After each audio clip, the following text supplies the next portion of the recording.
It's the final day of competition here at the Bend Motorsport Park here in South Australia for round one of the Hi-Tec Oil Super Series in 2026. I'm Matt Kavanagh. Joining me here for all the action here this weekend, Scotty Pye, welcome. No, thank you for having me. It is unbelievable to be back at the track again today because yesterday really has me excited. The racing on track was unbelievable. The format really ran like clockwork. I love the rolling starts, and I'm excited to see what everyone has in store for us today. Mate, plenty of action to happen. Of course, we've got the TA2 muscle cars, which are actually out on track warming up this morning behind us. We've got the TFH Hire Legend cars, which were super entertaining yesterday. The Formula RX8s are back for another run at it. The Australian IRC cars as well, the Innovation Race vehicles, which put on a massive display there with their 50-minute race. But let's have a talk about the Yokohama AASA Australian Formula 4 Championship. There was some big moments yesterday, lots of exciting action, and you got to see it all front row seat. I did, that's for sure. The commentary box really gives you a great opportunity to not miss a second of the action. But Australian Formula 4 always puts on such a fantastic show. The wheel-to-wheel action. The drivers are learning the hard way. The overlapping of wheels does not work out. So the nature of this track here, the West Circuit, suits the Formula 4s perfectly. Being able to run side by side and the change of direction really offers up good opportunity for overtaking. But I'm definitely a big fan of Formula 4, and watching these kids come out here and start their careers is something really special to witness. Giuseppe Imbrogno, now he got caught up twice yesterday. Rio Campbell was one of those in that restart where that sustained a lot of damage to that car, and they've had a big rebuild overnight. Yeah, the restarts are always difficult. Unfortunately, well, fortunately if you're the leader, you get to dictate the pace and the start itself, but if you're at the back of the train, doesn't matter how eager you are, you've got to wait for the opportunity to go. Unfortunately, some of them went a little bit early, caused the crash. But even earlier in the race, we saw some interlocking wheels and some big crashes right before the pit entry here at the Bend. But luckily, no one was hurt, and the cars were able to be repaired and get back out on track. Yeah, big shout out to Jamie Rowe and Oliver Wickham. They did a fantastic job yesterday, a race win each as well. They've got some talent. Oh, they certainly do, and Jamie Rowe particularly just proved me wrong. You could tell like yesterday in the race, I was saying with 2 to go, I thought the best position to be would be P2. There's not often you'd want to give up track position, but I thought, you know what, with the slipstream, P2 will put you in a good position. 2 laps to go, he takes the lead, gaps the field, and wins the first race. So, proved me wrong there. I think there's no substitute for car speed, no matter how big the toe is. But that second race as well for the Formula Ford, unbelievable. No one was able to break the toe, and we saw battle for the lead. It was a 3-way fight at the end of the day. TFH Legend cars, well, always exciting. Unfortunately, someone we were looking out for this weekend because he started off the weekend really well was Ruben Dan, but caught up in a big race incident in race number 4. There was lots of cars actually up and down the field that were spinning out, touching wheels, going off the track. So they've had a lot of repairs down there in the paddock overnight. Yeah, I mean, the racing, to be honest, up and down the field was just jam-packed. And I think that it is still the nature of the track. I keep saying it, I'm a big fan of this West Circuit. Change of directions, allowing wheel-to-wheel racing. The big stop down into turn 6 created a lot of action all day. So it was not uncharacteristic of the type of racing we saw yesterday.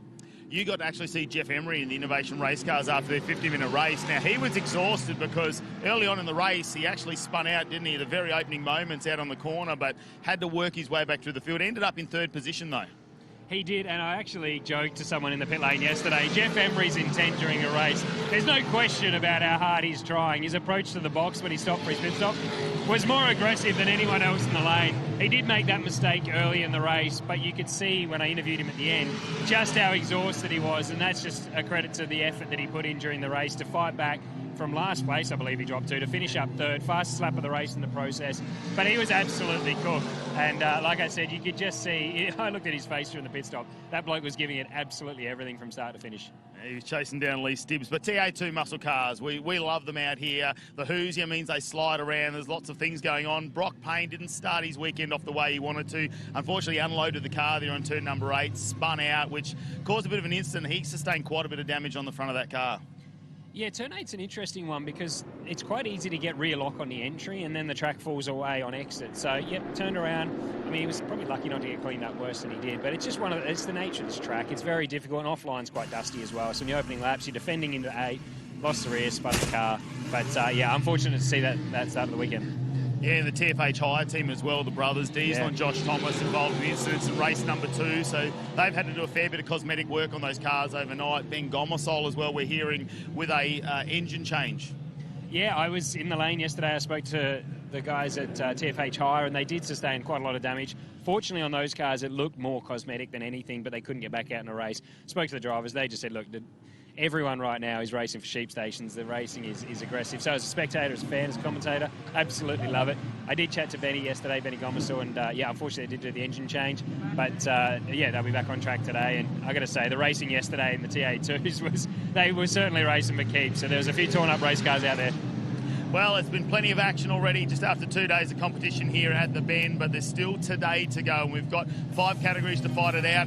We've got a big year, though, coming up in 2026 with our calendar. It's all shaping up. A couple of rounds up in Queensland, the 2 days of Thunder and the fight in the night.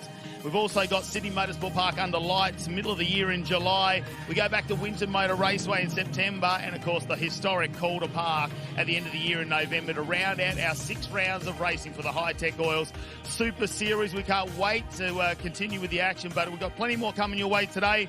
It's nice and sunny again, once again on this beautiful Sunday. It's 18 degrees with a slight wind coming from the southeast, but we know these conditions are absolutely perfect to go racing. So let's get that started and head up to the commentary box. Formula Fords are coming out for a bit of a practice and qualifying session. Let's head up to Dan McCarthy. Thanks very much, Matt Kavanagh. Good morning. How are you? Great to be here at the Shell V-Power Motorsport Park.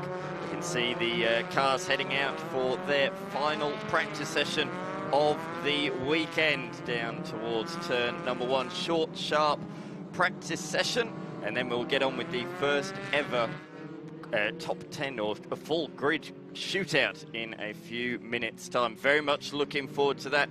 A lot of these youngsters have never done a shootout, so something quite a bit different for them. We can see Thomas there just straight away into the data after his TA2 practice session. They'll be out for qualifying after these Formula Ford sessions, so a frantic morning for the TA2 competitors. But I'm joined in the box by Scott Pye. Scott, we've got a practice session, short, sharp session, and then on with the shootout. We do, and certainly after yesterday, I am very excited to see what these guys and girls have in store for us today. Short 5-minute practice session. Really, this is going to be an opportunity this morning to warm the tyres up and make sure that they are ready for this. It is kind of like a top 10 shootout, but it's for the entire field, ready for this one-lap shootout. They are on the same tyre as yesterday, so they're not going to have the drama in the shootout of trying to get a new tyre up to temperature. This is where they're going to do that. But there will be cars, because of the way they leave the pit lane order, there'll be cars that could sit for 15 minutes after this session before they get to do their one lap. So that's going to be a challenge for the drivers to make sure they get the temperature back in the tyre, and it could be an advantage for the guys and girls to get to go earlier than the others. Yeah, it's based on championship order, so yesterday's results, points awarded obviously, so those lower in the championship go out first. Now normally in a shootout, that's considered a big disadvantage because the track rubbers in and gets faster as each car goes out. However, as you say, based on the fact of how long some of the cars will be sitting, the ones that go out first will have scalding hot, nice warm tyres, and those at the tail of the shootout, those leading the championship, will actually be at a disadvantage. They will. There's a few things you can actually do to try and help yourself here, and if I was on the radio to my driver, I'd be telling them that on the in-lap of this practice session, drag the brakes, try and generate as much brake temperature as possible, because normally at the end of these sessions, you get the check-in, you lift off the throttle and you cruise around and you just bring it in the lane and cool the brakes down, so when the mechanics touch the car, they're not working on hot brakes. But you're going to sit there for a little while and you want to keep as much temperature in the tyres as possible. So I think the best way to do that would be drag the brakes on your in-lap, keep some temperature in the rim, and that way while you're sitting there waiting for your shootout lap, you've got the opportunity to keep a little bit of temperature in the tyre. You've heard it here first, folks. That's how to do it from a man who knows how to drive these machines, not only here in Australia, but you also raced over in Britain in Formula Ford as well. I did. I love Formula Ford. I think that what it teaches you as a driver starting out in your career is really important. We saw yesterday quite a lot of rear lock for some of the drivers, especially when you're under pressure. So you're braking as deep as you possibly can. It is easy to get a little bit of rear lock in these cars. They don't have a lock diff, but the cars don't weigh very much. So little errors with your feet, a little bit of an engine over rev will potentially lock the rears and cause you to run wide. So there's skills that will translate later in your career if your dream or goal is to get to supercars. The heel and toe and using the clutch modulation is a vital skill that you'll keep for the rest of your career, and it will only pay dividends if you do make it to supercars. Yeah, absolutely. You know, we've spoken yesterday a little bit on these cars. Formula Ford teaches great racecraft, but from your side, what does it teach you? Well, you learn the hard way, that's for sure, if you get it wrong with racecraft, because the wheels are so exposed that you learn the parameters of your car and the limits quite easily. One thing I think it does teach you, though, is a little bit of respect for the other drivers as well. We saw yesterday, going for the lead of the race, the car on the inside into the last corner wasn't able to squeeze the guy on the outside like you would in, say, a tin top category, and then you're able to run the outside. So I think your wheel-to-wheel racing is that you're able to carry it on for multiple corners because you can't just unwind the lock and lean your door into the guy on the outside.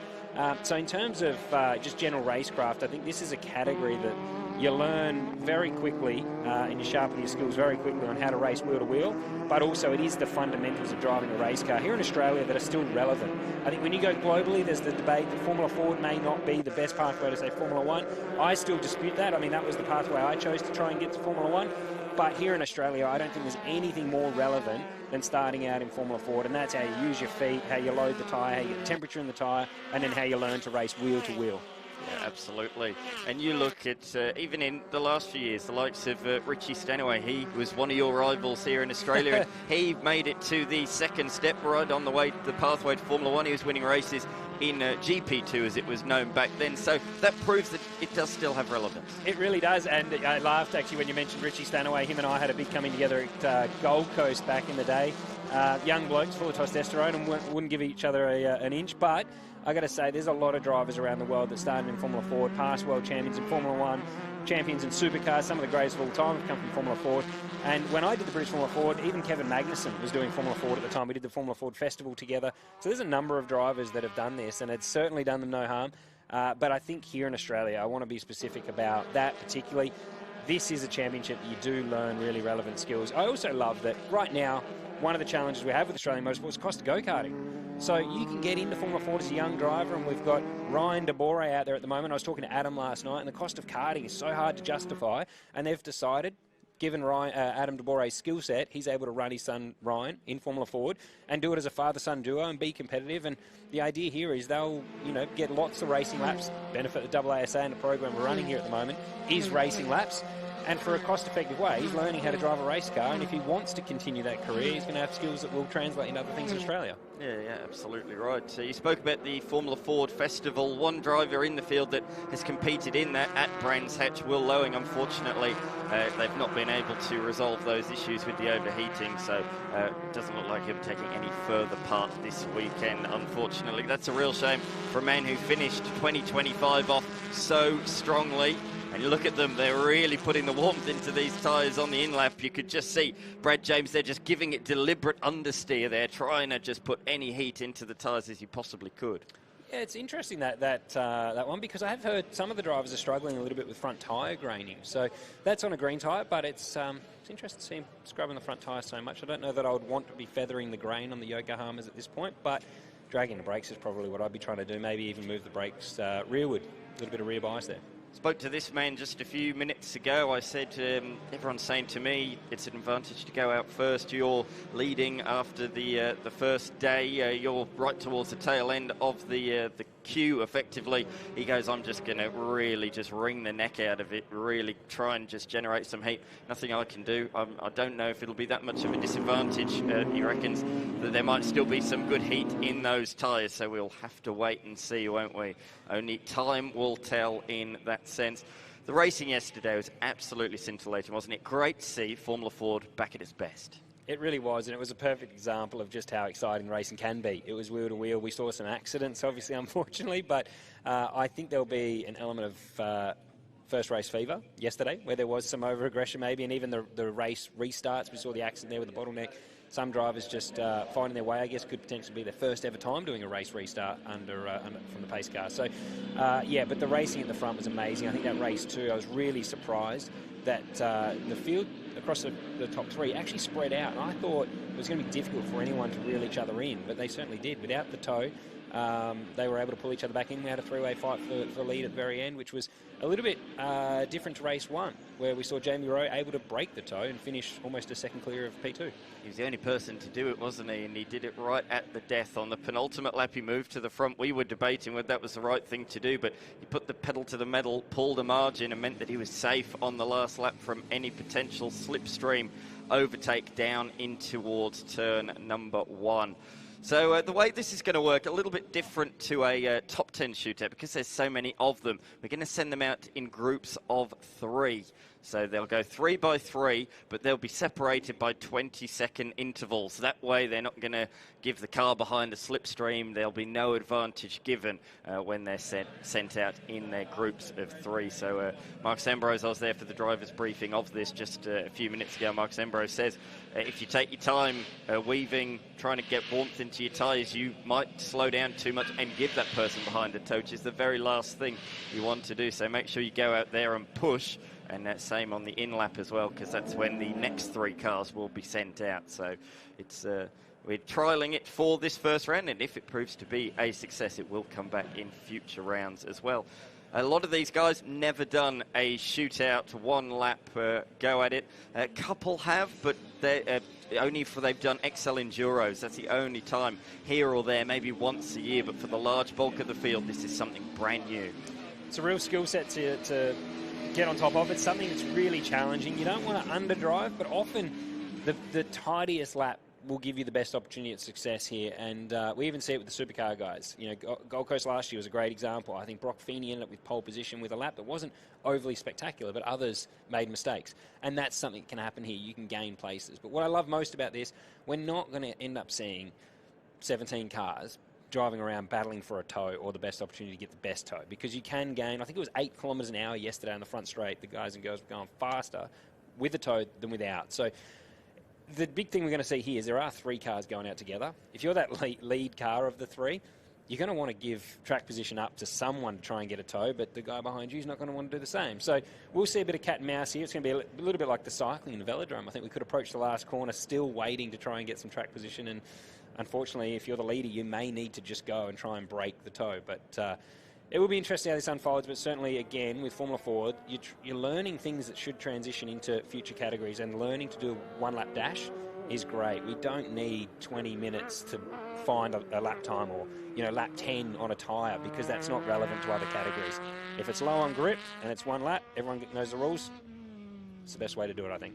So, first car onto the track is Rio Campbell, of course. Yesterday, we saw in the opening package, he had a big air moment out of the final corner when he collided with his teammate, both of them trying to avoid a spun car in front. The bottleneck saw them both collide. Sadly, Rio, due to that damage, was unable to start the afternoon race as well. So 2 DNFs, well, a DNF and a DNS for the Kobe Williams Motorsport driver, but great to see that the team worked into the night. It was a pretty late night for them to get that car repaired. All 4 corners needed to be completely fixed. It was like a little graveyard down there for the bits. It really was a big effort by the team to get that car back out today. So big props to them, and I'm sure Rio Campbell will be keen to thank them all with some good results here today. You can see that Giuseppe Imbrogno, this is actually the car that they were trying to avoid.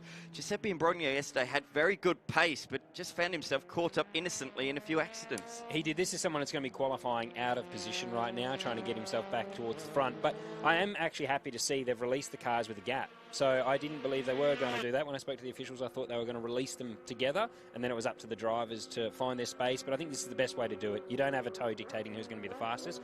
It's great to see every car with a bit of gap between them, and a fair advantage to, or a fair opportunity for each driver to lay their best lap time. Yeah, 20-second intervals was the call by the officials, and it's been a nice, smooth start by Rio Campbell. 27-1 in the first sector. That's the benchmark that they are all looking to beat. He's purple. Be hard not to. In the first split in this shootout. Deep under brakes there. Nice, smooth transition under brakes. How are these things under brakes? I imagine quite light in the rear. They are, definitely, and that's why you'll hear the big blip on the throttle trying to match the RPM as you go down the gears. But the biggest thing here, I think this weekend they've struggled for front grip, which is uncharacteristic for Formula Ford. But down into this last corner, you've got an uphill braking zone, so you can go really deep on the brakes, but you've got to be careful because it crowns in the road right at the apex. It's something that's quite familiar around this track. Most corners do the same. You see it falls away there, so drive off of there is really important because this last corner is quite a quick corner, so the run onto the front straight, you've got to focus on that exit, get through there. Richie's done really nice there. Yeah, this is a good, solid first lap. Rio Campbell comes across the line, a 1 minute 24.761. That is the benchmark. We can see in Brogno, purple in Sector 1, but only a PB in Sector 2, so slightly slower. He gained a 10th in the first sector, but lost that same 10th in the second sector, so they are pretty much line ball here coming into this final sector, or a bit of oversteer there, I think, mid-corner. He just had to catch a little bit of a slide. It comes across the line, loses a little bit more time, 62 thousandths of a second, the margin in the end. I think that shows what we're in for in this qualifying session. It does. I love the aggression that Brogno just pitched it into the last corner, but I don't think it quite stuck, and he probably scrubbed off a little bit of speed, and that's something you got to do in these cars, is learn to find the limit of the group without scrubbing the speed off, because they are low on horsepower, so you've got to roll the minimum speed and try and carry that momentum. William Hickey comes across the line. He's 0.8 of a second off in the Hollinger racing machine. He's actually the stepson of John Hollinger, and he's come straight out of Speedway into circuit racing. So he's done one weekend at Sandown, a Victorian state round, so he really has thrown himself in the deep end this weekend, going straight really into national racing. So he's just building in these first few rounds. He says, I'm just learning. These guys have a lot more experience than me. So yeah, it's a big jump. The biggest challenge a lot of these drivers will be finding is they've probably not driven a lap outside this weekend anyway without someone in front of them. And when you're trying to pick your braking markers, often when you're learning a track or even learning the car, and you, like you said, you just come out of speedway racing into circuit racing, finding your brake markers is a real challenge. And when you don't have a gauge of someone in front of you, it's quite hard to judge that. So this is where the shootout lap's going to be the biggest challenge for those drivers that aren't familiar with their braking zones and have maybe used other drivers as a gauge. That's going to be a real challenge to find those markers and maximise this lap time. Xavier Henderson, very impressed with the West Australian yesterday. He's done a fair bit of state-level racing over in WA in the Kent class. Last year he moved up to a Duratec machine, Duratec-powered Formula Ford last year. But this is his first ever national Formula Ford race, so he's never been to this track, not only as a fan, but as a driver as well. So this is all brand new for him. So I was very impressed with his pace yesterday. He got a P7 in the first race. Unfortunately, though, he had a collision with Caleb Bellack, this man on the screen, the Pioneer DJ car, in the second race. They both suffered damage, and actually Xavier Henderson has been given a rear grid penalty because of the collision yesterday. But two drivers that finished comfortably inside the top 10 yesterday. They've got a bit of work to do, though, today. Interesting, seeing the drivers with their different approaches to warming up. These drivers right now we're seeing a lot more aggression, high-speed sliding rather than loading the tyre progressively. Or I don't mind this procedure. I think getting up and pressing on with the lap's probably the best way. It is a long lap, so high-speed tyre loading and getting temperature into the carcass is probably the best way to do it. But I mean, these cars right now really look like they've got a lot of understeer. Henderson through turn 3 just really struggling to keep the front in, and on the exit there you want to be nice and tight so you get the car straight and you can start to get the power down. Yeah. It's a long run up to turn 6, so your exit out of 3 is really, really important. Despite the understeer, he has gone purple in that first sector. Oh, a little bit deep there. The rear's chirping away, just missed the apex and ran wide through the dirt as a result of that. This middle section, how do you approach this? It's quite a technical section of circuit. It is, and one of the things we noticed there was through turn 6, he used all of the exit, picked up a little bit of dirt, and that would have just put a bit of dust on your tyre going through turn 7, and it looked like he had to come out of the throttle quite hard there. But I'm actually really impressed with how aggressively these drivers are attacking the lap. Oh, I believe he's on apex hunting in that last corner. He is purple, though, through the middle sector as well, so we'll see. Through he goes around the final corner, coming to the line. Straight line as much as possible. Get as close to the pit wall as you can. That's a good lap. That puts him in at the top of the timesheets by just over a 10th of a second. That was a really good lap. 1:24.58. The next driver, Caleb Bellack, faster in that technical middle section. Through he goes around the final corner. You can see him really working at the wheel there, really wrestling away. What's this going to be as he comes across the line? He goes to the top, so they have really improved on that first group. These guys have really found a bit of time as we look at young De Boré. This will be the very first time he's done a shootout lap. Well, most of the drivers have, but Ryan De Boer, a young 15-year-old, out there for his first national competition. To the line is the second down to the second split, and he ends up 1.6 seconds off. But as his dad, Adam De Boer, says, this is all about building for him. He's come straight out of karts. He said rather than doing the state scene, it's just better to throw him in with the best in the business, learn from them, see how they do it. This is a learning year. The whole year is about getting experience, getting laps, and learning. Absolutely, and my dad, as well as Adam De Boer, when I spoke to him yesterday, they would always, well, my dad would always tell me, you're better to go up against the best competition and make the learning curve a little bit steeper than being at the front of the field and effectively trophy hunting and making yourself feel better. And Adam said pretty much the same thing yesterday to me. That's what he wants to do for Ryan. Give him an opportunity to see how the other guys are doing it, and with no pressure, be patient, enjoy going racing, see what the other guys and girls are doing, and improve. And I think that coming and doing this national level competition is a great opportunity, because Formula Ford, at the moment, this is where the competition is.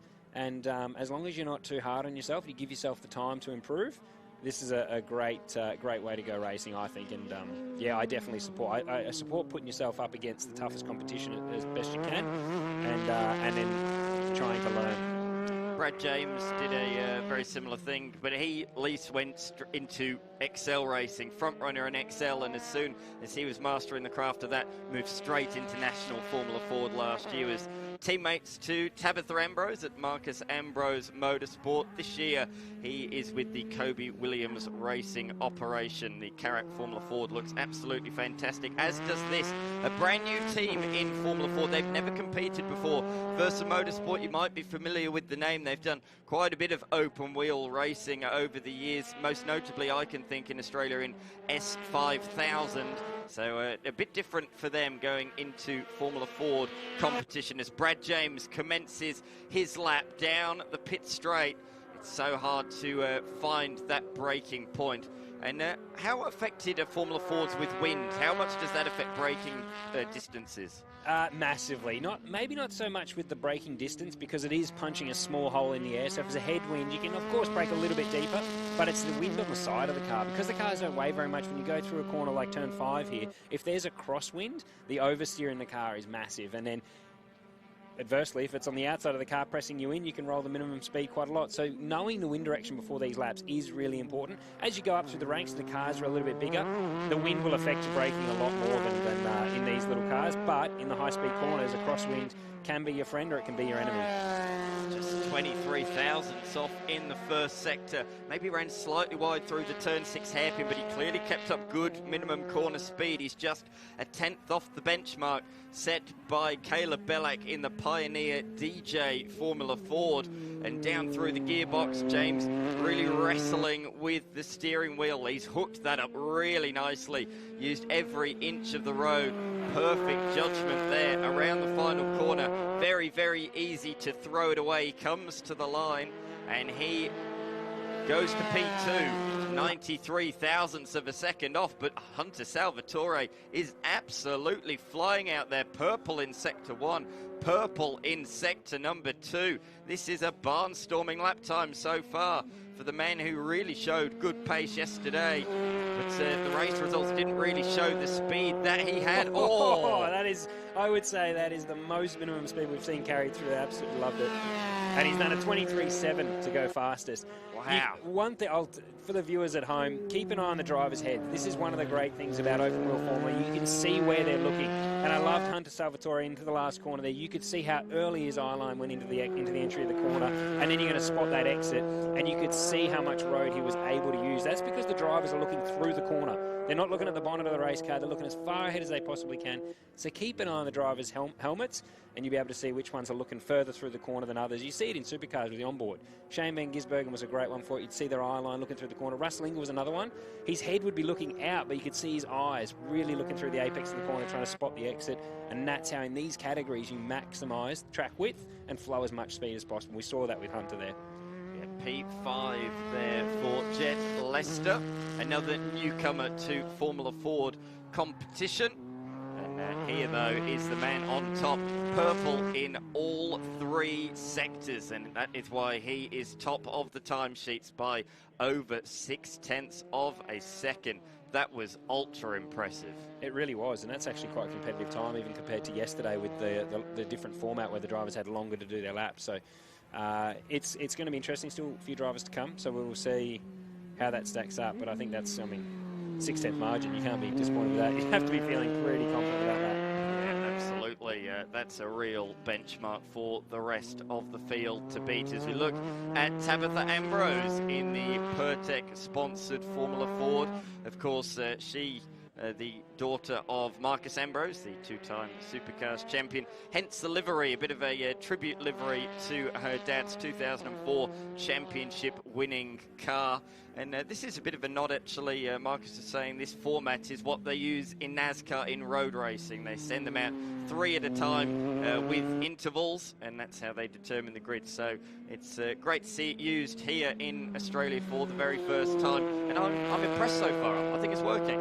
I agree 100%. I remember if this format was in place in 2007, it would have prevented Mike Borland telling me off for giving a tow to a McGale driver, which was Nick Percat back in the day, because the biggest thing in Formula Ford is always the slipstream, and unfortunately you can get lucky, and well, not unfortunately, but you could accidentally give a tow to someone else and disadvantage yourself. Whereas in this format, we see the drivers work their craft, and we'll see a true representation of who's fast and who's not without anything interfering with that, and I guess muddying the water. We'll actually get to see these drivers do the best lap they possibly can and see where they stack up. And that's exactly what Tabitha was saying to me about yesterday's qualifying. She just couldn't find any track space or any room, and she qualified well down the pack, comfortably outside the top 10. But her race pace is good. She moved forward inside the top 10 in both races. So she says, if I can qualify up there, I think I've got the pace to race up there. Yeah, I really think so. I think she did an amazing job yesterday in the race, and I actually did say that I was surprised she was trying to pass down into turn 6 when James got through on a mid-race, but what she was saying was actually the slipstream on the front straight was so big, down into turn 6, she was picking up a tow out of 3 through 5, and into 6, you either had to lift off and defend, or you were forced to overtake. So the slipstream's massive in these cars, and yesterday it was frustrating to hear some of the drivers say they couldn't get track position. This last corner, done a very good job to just roll the minimum there, a little bit more on exit. She seemed to keep it smooth, get on the power as early as she can, and that puts her to position number 8 provisionally at the moment, but there's still more drivers to come, including this driver, Sam March, who I was very impressed with yesterday.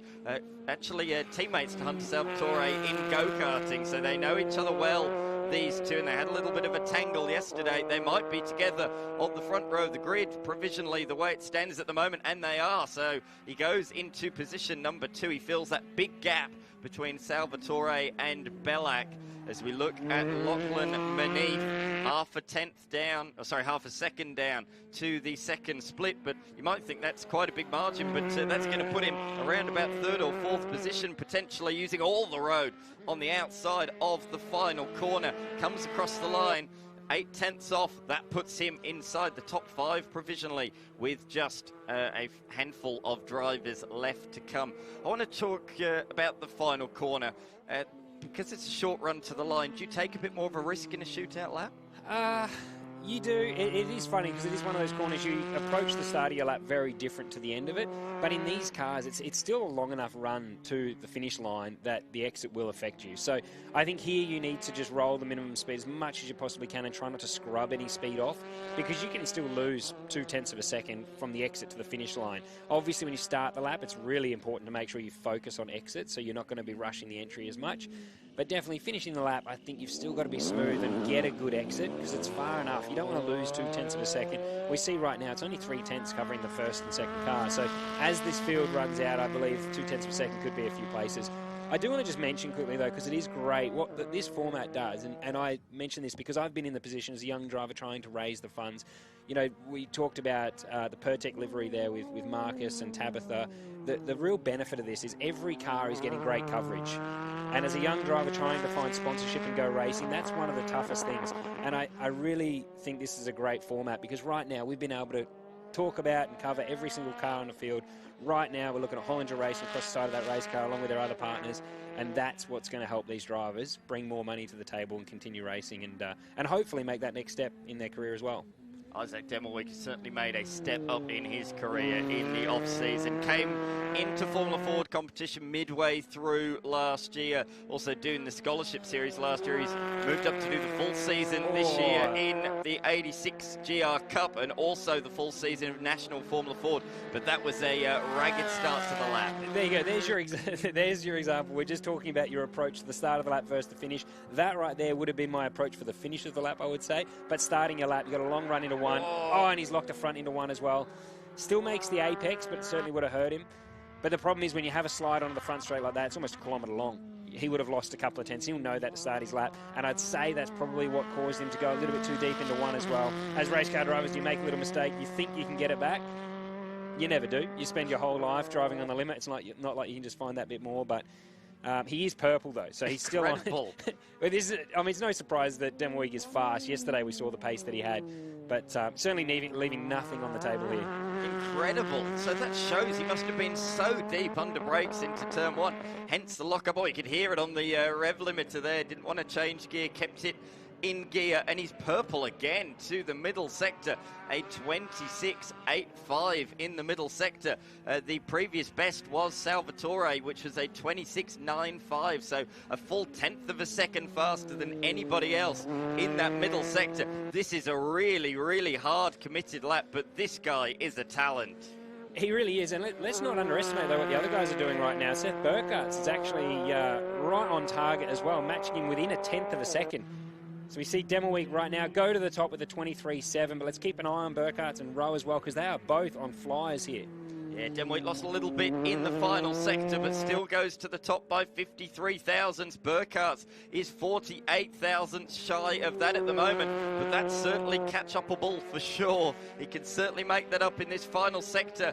He's really nailed that final corner. He does gain a bit of time, but only 7 thousandths, so he slots into position number 2. Currently, the top 3 split by 53 thousandths. But what can Jamie Rowe do? He's the penultimate driver in this field. He comes around the final corner. He was our race 1 winner, P2 in the feature race, and he jumps up to position number 5. So a bit of a mistake, I think, there for Jamie Rowe. Here, though, is Ollie Wickham. He won the feature race yesterday after winning the GR Cup last year.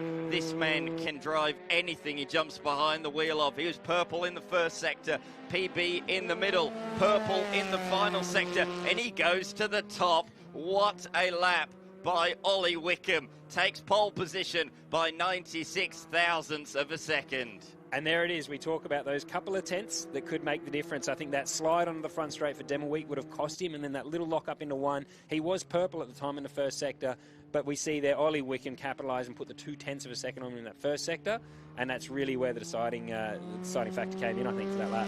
He said to me, I don't think those cars going out first on the warm tyres, I don't think that will make too much of a difference. He said that against everybody else I spoke to, he proved to be correct. Last person takes pole position. What a performance from him. He will start on the front row alongside Isaac Demmelweek, who finished third in race number 1 yesterday. Seth Burkhardt will start out of position number 3 alongside of Hunter Salvatore. Samuel March, great performance from him inside the top 5 for the first time. Jamie Rowe, he'll probably be a bit disappointed with that one, half a second off in position number 6. He'll start ahead of Caleb Bellack and Bradley James. Lockie Manif will come out of 9th, and the rookie Xavier Henderson, great job from him inside the top 10. Beyond that, we have Jet Lester, Rio Campbell in position number 12, the first driver out there. Giuseppe Imbrogno, Tabitha Ambrose, Will Hickey, and Ryan DeBore rounding out the field. I thoroughly enjoyed that, Scott. 0.14 covered the top 4 cars. Wow. Really, really great job, especially considering these drivers have not done a shootout before. I think that was really impressive. Every driver laid their lap. We saw one wheel lock up there from Demel Week pushing the boundaries, but I don't think any driver left anything on the table out there. They all did a fantastic job, and I look forward to hopefully seeing this format continue, because I think that was unbelievable. Great for the partners, great for the drivers to learn something new.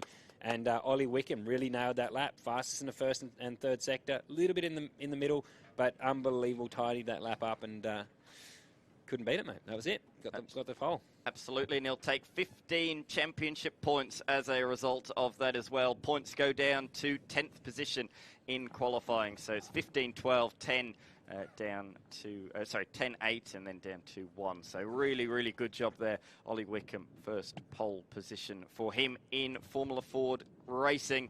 That was a real good lap.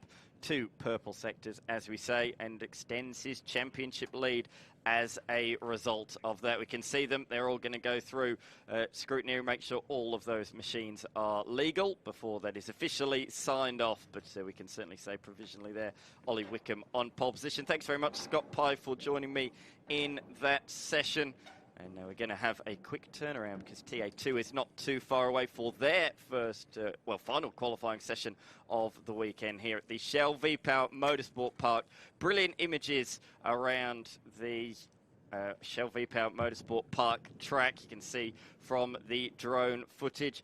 Our pit lane reporter Melinda Price caught up with Alice Buckley earlier in the weekend. Well, welcome back, Alice Buckley. You came into TA2 last year in a blaze of glory, qualified pole, won races, and then unfortunately were injured and left us for the rest of the year. So glad that you're better, and welcome back for a full season. Yeah, very excited to be back. Obviously, this category is amazing to compete and race in. I had a lot of success last year, and then as you said, the injury put me off at the end of the year. So I'm looking forward to competing in the whole series again this year. So the hands, 100%? Yeah, the hands 100%. I was about 12 weeks out of the car, and still after I got back in the car, there was still some issues, even though the nerve was completely healed and operating. Obviously it took me out of the car for a long time, but I'm glad it's completely over now. So you've been a busy girl, Super 2 as well this year. Have you had much opportunity to test the TA2 yet? Like you said, Super 2's a very big step this year, so we've been very focused on that. This is my first test day of the year in the TA2, was a few weeks ago, so yeah, I haven't really been in the car as much as what I would like, but challenge, and hopefully we can hit the ground running this weekend. Well, your main competition last year was, of course, your teammate who won the championship, Jared. He'll be up in the commentary box cheering you on, so he's not on track. So you must have high expectations for this year. Yeah, I definitely do. But off the end of an injury, you never know what to expect. And there's really good competition like Benny Gomersall, who also raced in the Super 2 series with me. So I think we'll be seeing each other a bit on track this year, which is exciting. But I'm going for the championship this year. I was going for rookie championship last year, even though I missed the first 3 rounds. But obviously with that injury, it took me out. So this year I've got really high hopes. Well, I'm expecting to see you in the post-race interviews up on the podium. So have a great weekend. I'm hoping so. Thanks, Mel. She's certainly a talent, isn't she? Mel Price down with Alice Buckley. She's gearing up for the second qualifying session of the weekend, the TA2 Muscle Car Series, on a Sunday morning here at Shell V-Power Motorsport Park. Matt Nolte and Jared Hughes alongside me for day number 2. And we're all coming down from the high of yesterday's race number 1. Morning to you, mate. Yeah, morning, guys. We're back in the box, but no, it was an awesome first day on track for the TA2 Muscle Car Series. It had a few highs. Unfortunately, a few lows for some competitors as well, but it certainly kept us on our toes, and I'm super excited to see what we got this morning. That shot there alone, someone should have snapped that, because that was TA2 summed up in one corner for yesterday. This was Jackson Rice going agricultural on the first lap. He wasn't alone, because look ahead, Brock Payne was losing it and then was clipped by Danny Reedy.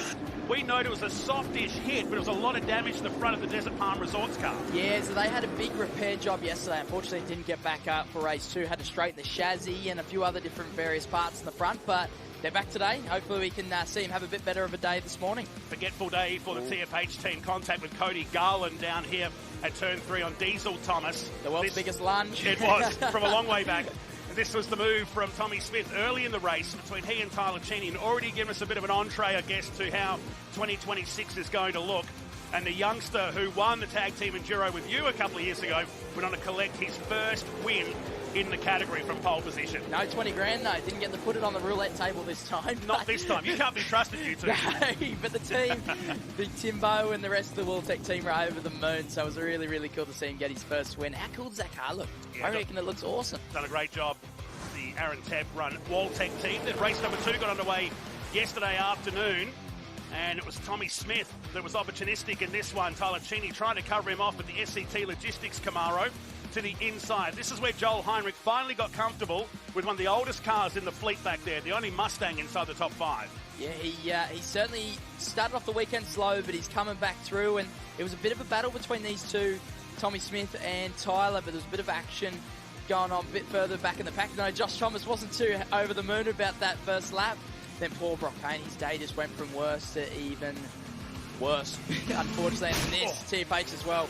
That was the contact with Clint Rayner and heavy damage. That was 2 360s, incidentally, for Thomas as he went back to the pits. Same couldn't be said for the Western Australian who parked up the 76. That car's been repaired and back on track for today. TFH decided to call not just one, but both cars in and make a non-event out of it and save their cars for today. Meantime, up at the front, we had the lounge seat version of this battle between Cheney and Tommy Smith up here in the final sector. Yeah, there was a bit of action going on, wasn't there? A bit of tussling. Tommy, even though he had a few lock breaks and a few missed corners, is lunged by Jackson Rice. I don't think he saw that one coming. Heinrich read that really well. But yeah, Tommy had a few lock breaks and a few missed corners, but was still able to hang on with a bit of pace in that SCT Camaro and came out on top. It was really cool to see. There was a couple times that I thought he wasn't going to hang on to it, but he still came out on top, which is really cool to see. I saw him in the pits earlier before, and I think even he's a little bit shocked on how yesterday went. The Matt Stone Racing team stoked with that 3-car assault they've got in this year's TA2 Muscle Car Series. So a different day today as the cars get set to roll out onto the West Circuit. It doesn't affect the overall round. This is a basic reset for the next 2 races that come up this afternoon. As they start to roll out onto pit lane, Melinda Price, it was a very, very busy pit area overnight. Oh, yes, as you guys touched on, there were so many cars that had incidents and everything yesterday. So just for a bit of an update, our current round leader, Tommy Smith, is going into today carrying a yellow card, so he will have to be careful. Alice Buckley has been given a red card for contact with Josh Thomas and will be receiving a 5-place grid penalty. So wherever she qualifies in this session, she'll start 5 places behind that. Chris Merton, another red card. He'll be starting from the rear of the grid today. As you said, good to see Danny Reedy back. Heaps of work done on that car, so well done by that team. Diesel Thomas has still potentially got a wiring gremlin that they hope they've fixed. They've changed coil packs, spark plugs, leads, everything. So fingers crossed that his car's okay now. Josh, all good, back on track as well. And Brock Payne, good to see him back today. Plenty of damage and action yesterday. Let's see what we're in store for today. Thanks, Mel. Yeah, nearly half the field, I think, was in the wars. And also Ben Gomersall, they've changed an engine in that car overnight. You reported yesterday when that power steering belt came off that it was 170 degree engine temperatures. Yeah, that's not fun. No, certainly not fun for the internals of that motor. I think they went out in that second race yesterday with their fingers crossed, I would assume, hoping that it would have been all right. But honestly, if that motor survived that, that's pretty impressive. 170 degrees, that's pretty warm. We complain about 40 degrees here, exactly. Don't we? We complain about 19 degrees in the commentary box at the moment. So another session today, a 15-minute qualifying session to set the grid for race 1. The result of that will set the grid for the final race. But all the points from yesterday carry over into this weekend. This was a change to the format that was brought in last year to give us an extra qualifying session, which I like. Gives a chance for the drivers that didn't have a great day to bounce back. We also had a 10-minute, what we like to call an installation session this morning. Carby session. Yeah, a bit like Indy 500. Yeah, exactly. But that also gave the teams that had to rebuild cars a chance to make sure everything was bolt on right, and I like that. Yeah, no, exactly. It gives the guys like Payne, like Danny Reedy, quite a few cars yesterday, Ben Gomersall as well, a chance to actually make sure that they've got their muscle car ready to go. Haven't got any little gremlins that they might have got when they fixed up the car, but honestly, I'm really excited about this quali session. There was a lot of learnings, a lot of guys that I spoke to and helped them out with their data this morning and yesterday that they just, a lot of stuff they didn't execute well and they really wanted to try and fix up today, and that's why this program's so good. These guys get another chance to show what they've got. They don't have one day, one wonder. They can have another crack today and see what they can pull out. So I'm really excited to see what the timesheet looks like at the end of this. Let's hope it's a better day for the TFH racing team. You're in car with Josh Thomas in car 69. both he and Diesel were involved in too many incidents of their liking yesterday. In fact, it was a pretty sad state of affairs down there at the team last night. They're usually a fun bunch of guys down there. You could tell there was a lot of soul-searching going on, and still carrying the weary battle marks from yesterday's 2 races out there. You know what? They'll bounce back. Brett Thomas is one of the most passionate guys in the pit area. I think I'm trying to find other words, but yeah, he's very passionate. That's certainly the better word to use. And you can just tell he's got so much passion for it and carries it through the team. And I love going on board with Josh Thomas. Him on that gear stick, he means purpose when he shifts gears. I absolutely love watching it. But he was really stoked yesterday with the car. Obviously, they had a bit of a tough trot, but it's going to be keen to see what he can pull out today. Here's Ben Gomersall, moves across to Ash Jarvis Racing for 2026, as well as Tickford in the Super 2 Championship, powering out of turn number 3 right now. So Ash Jarvis, who's expanding his operation. Ash, of course, a stalwart in the category, going back to 2017 now in the series. You believe we're up to 10 years now in this TA2 Muscle Car Series. I'm not going to ask you how old you were when you first started, by the way. That's 10 years? Yeah. Holy, it's so cool to see that this category went from something that Peter Robinson built just to race with his mates. He brought these cars over. He just wanted to have a bit of fun with his mates. Look where it is now. You've got the TA2 Muscle Car Series. You've got Trans Am. Yep. It's just unbelievable to see where it started and where it's up to now. But let's have a look at his timesheet. We've got a purple sector by Tommy Smith. He's top of the timesheet to the 121.9. I'm expecting a little bit more out of these guys, and I think it's going to come. He's just gone purple, but that's been stolen by Alice in the middle sector. But there's greens everywhere, isn't there, Nulty? What she needs is pole position, because as Mel Price touched on, she'll get a 5-place grid penalty regardless of where she qualifies. So the Chevrolet Performance Castrol Edge entry will be digging hard for a pole position time. But it's going to be really hard with the likes of Gomersall, Heinrich and Tommy Smith. Robbie Farr's also on a decent lap right now. Big Robbie. So a 20.8 is the first time of the session, and now it's a 20.5 for Tommy Smith. Yesterday's pole time at 20.25.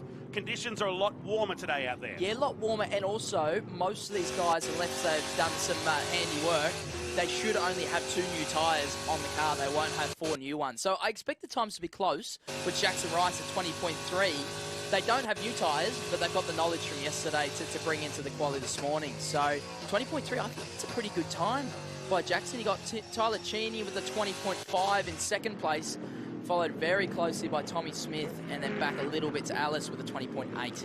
Oh, big long lock up on the left side for the Shearwater Engineering. Brand new Ford Mustang for Cody Garland. It's been run out of the Garage 21 stable. A new team into the TA2 Muscle Car Series, headed by Jack Tolte, who's moved up into the sport. He's going to oversee some Trans Am cars during the course of their season, which kicks off at Mount Panorama at the Bathurst 6 Hour in a few weeks' time. I'm excited. Oh, it's going to be mad. Yeah, I love that place, especially in these cars. It's wicked fun. Absolutely wicked. That round can't come quick enough, Nulty, I don't reckon.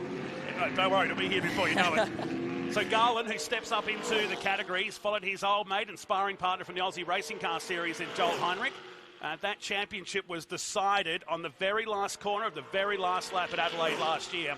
And it wasn't without some stress afterwards as well in the paddock area. Both of them decided it's time to move up into TA2, and I hope that rivalry continues in this category. Yeah, well, it's good to see that Garland, he struggled yesterday a little bit, but they've obviously found a little bit of pace overnight in that car. He's up to P6, and as you say that, oh, no. And that's down at the second last turn for Brock Payne.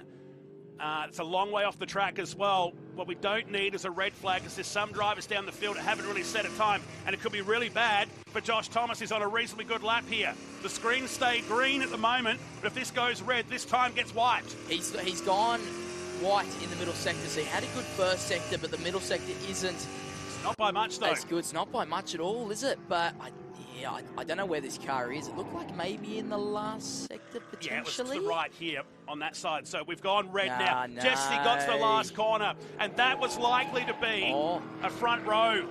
And Diesel got that after the red, so that's going to be curious to see whether they lead that. It popped up after, and so did Josh Thomas there, so that's probably going to need to look at that one to see whether they got it before the red. I don't think they did.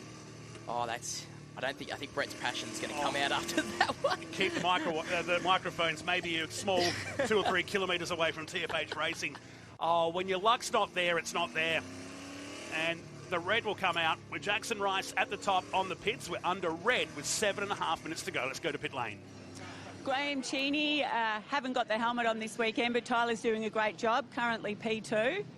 Yeah, no, he's having a great weekend. Yeah, it's going to be his first year to do the whole championship. So, yeah, it's off to a good start. So how do you feel when you're watching him? Do you get nervous? Yeah, I'll probably get a little bit more nervous when I'm driving. So, but it's it's just great to watch him out there doing what he's loving doing. So. Yeah, he's been doing really, really well, hasn't he? Will we see you at all on track this year? There's no plans at the moment, but who knows what'll end up happening. Maybe the 2-driver, since it's such a big event. And a Cheeny? No, probably not a Cheeny because I don't want to slow him up. And so he's only a little way behind currently in P2. Has he got a little bit more pace in there? Yeah, I think he's got a little bit more. He just probably hasn't executed that lap quite right, but I tell you what, it's so close at the front, so it's going to be some really good racing again today. Yeah, well, he said that yesterday. He said he thought he had a little bit more if he needed it, and he proved that in the first race, didn't he? Yeah, no, there's 5 up the front there that any of them could win. If they get a good start, they'll just all swap in green sectors, so yeah, it was great to watch. Well, we'll be watching too. Good luck. Hope he has a good weekend. Yeah, thanks for that. Cheers. Yeah, guys, I've got Jackson Rice down here. Fantastic job, mate. Currently P1, less than a 10th in it, though. How was the lap? Is there anything left in it? Yeah, there was a little bit. That second lap, actually, I was up just a touch coming through the bowl and caught a little bit of traffic and saw Brock in the sand. So, look, we'll see whether I can sort of pull something else out now that tyre sort of faded away a little bit, but the car feels really good. We knew we had to improve our qualifying package from yesterday, so we had the boys that did a fantastic job. We had a swing overnight, and car feels really good, so it gives me some confidence. How does the car respond once you bleed these tyres? Does this tyre come back and you're able to have another crack at it? Do you think you could improve if you have to go back out? Yeah, look, I think if you don't burn too much of the top of the green off, you can have a second lap. Generally, the second lap is just under what you can do with the green, but you know, there's a whole heap of factors that obviously contribute to it, but you can have a second stab, so it wouldn't surprise me if a few of these other guys would be just as quick, so fingers crossed. All right, mate, good luck. Hopefully a few holds up, mate. Just here with Danny Reedy, massive job fixing the car overnight. Good job by the team. Is the car all good? Yeah, so far so good. Nothing's fallen off it yet. We just rebuild some confidence with me in the car, and we don't really care where we start in this one. As long as we get a good clean race in this weekend, it'd be nice. Yeah, well, it's great to see you back out here anyway. Have a great day. Yeah, cheers. We're always having fun. Thanks.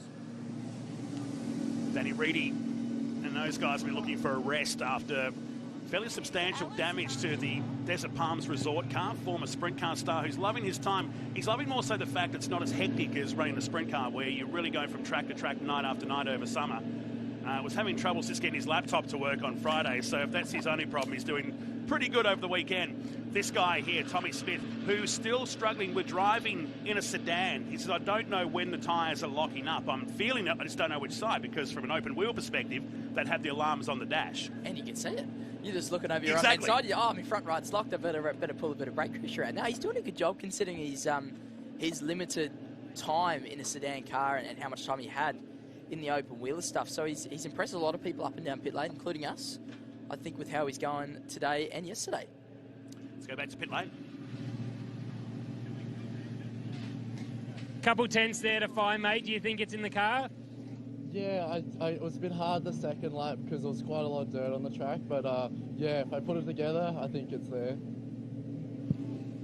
It's super tight out there. How do you, I've just asked Jackson as well, how do you feel after these tyres get a bleed? Tommy, do they come back and are you able to push back on them similar to the first run there? Yeah, they do come back for the first sector, but it is hard in the last one once you've done the run, so hopefully they can hang on, but yeah, it is a bit harder, but yeah, you can still do it. All right, mate, good luck. Talk really loud. Yeah. Chris Merton, how's your first weekend been? There's been a bit of action. You'll be starting from rear grid in today's first race as well? Yeah, so Melinda, you saw me roll my eyes. It's been a baptism of fire. I think, look, I was really looking forward to having a run in the category. A little bit harder than I thought. You know, the cars move around an awful lot. Not quite like the old supercars that we were driving. There's a lot more roll on these tyres. Look, great category though. I think the power of the engine's incredible. You know, overall, you know, gearbox, everything is actually so similar to what we've been used to. Good bunch of people, good competitive racing. So yeah, I'm having fun, but first time in a left-hand drive car. Well, great to have you in the category as well, and from the rear you've got lots of work to do today, but it's we'll be watching and it's good to have you here. No, thank you very much, and I look forward to the weekend. Thanks.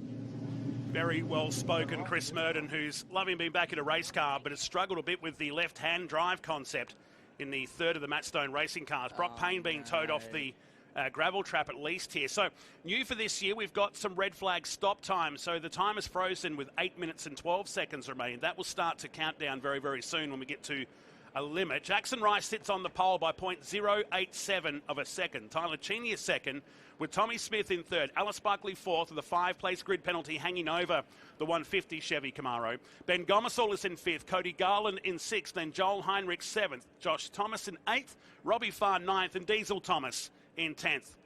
As we go back to pit lane, still under red flag in qualifying. Yeah, guys, I'm here with Alice Buckley. A little bit of time still to find. How do you feel about your first run there, and when you get back out there on the track, do you think there's a little bit left in you, or are you making some changes with the car while we're into this break here? Yeah, I feel like I'm not maximising it enough, and I've got a 5-spot grid penalty put on the back to wherever I qualify now. So, yeah, I'm really looking for that extra little bit. Still a bit far off to first, which is obviously where I want to be. But, yeah, I'm working towards it. What is it that you feel like is preventing you from maximising the car there? The nut behind the wheel, just not doing my job. Sorry about that. Good luck.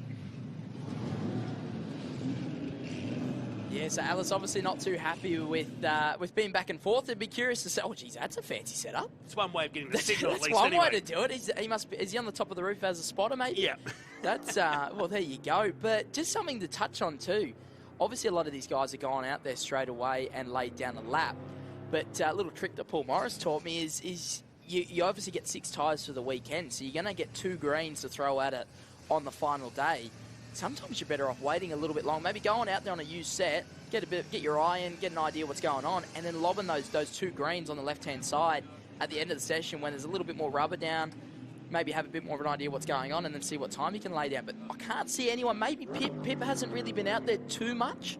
Maybe that's the angle that they're going at. But let's see what he can pull out. 20th on the track now in car number 19. Chris Merton's calling it a session by the look of it down there in the Stroud Home Chevy Camaro. He's going to start rear grid anyway today with that red card penalty. He's just saving tyres. Just saving tyres. He's getting a bit sweaty in there, so he just thought, I'll save a bit of rubber for later, hey? So he walks back into the garage down there at MSR. Well, Alice Buckley's back on the track now with pretty much the entire field. Tyler Cheney remains in the lane with Garland, Josh Thomas and Diesel Thomas. Chris Merton, as we just saw on the screen, and Brock Payne, who's been towed back to the pit area now. So 6.5 minutes remain of this session. Jackson Rice maybe about to score his 3rd pole position, but there's some hungry drivers behind looking to displace the Hi-Tec Oils car.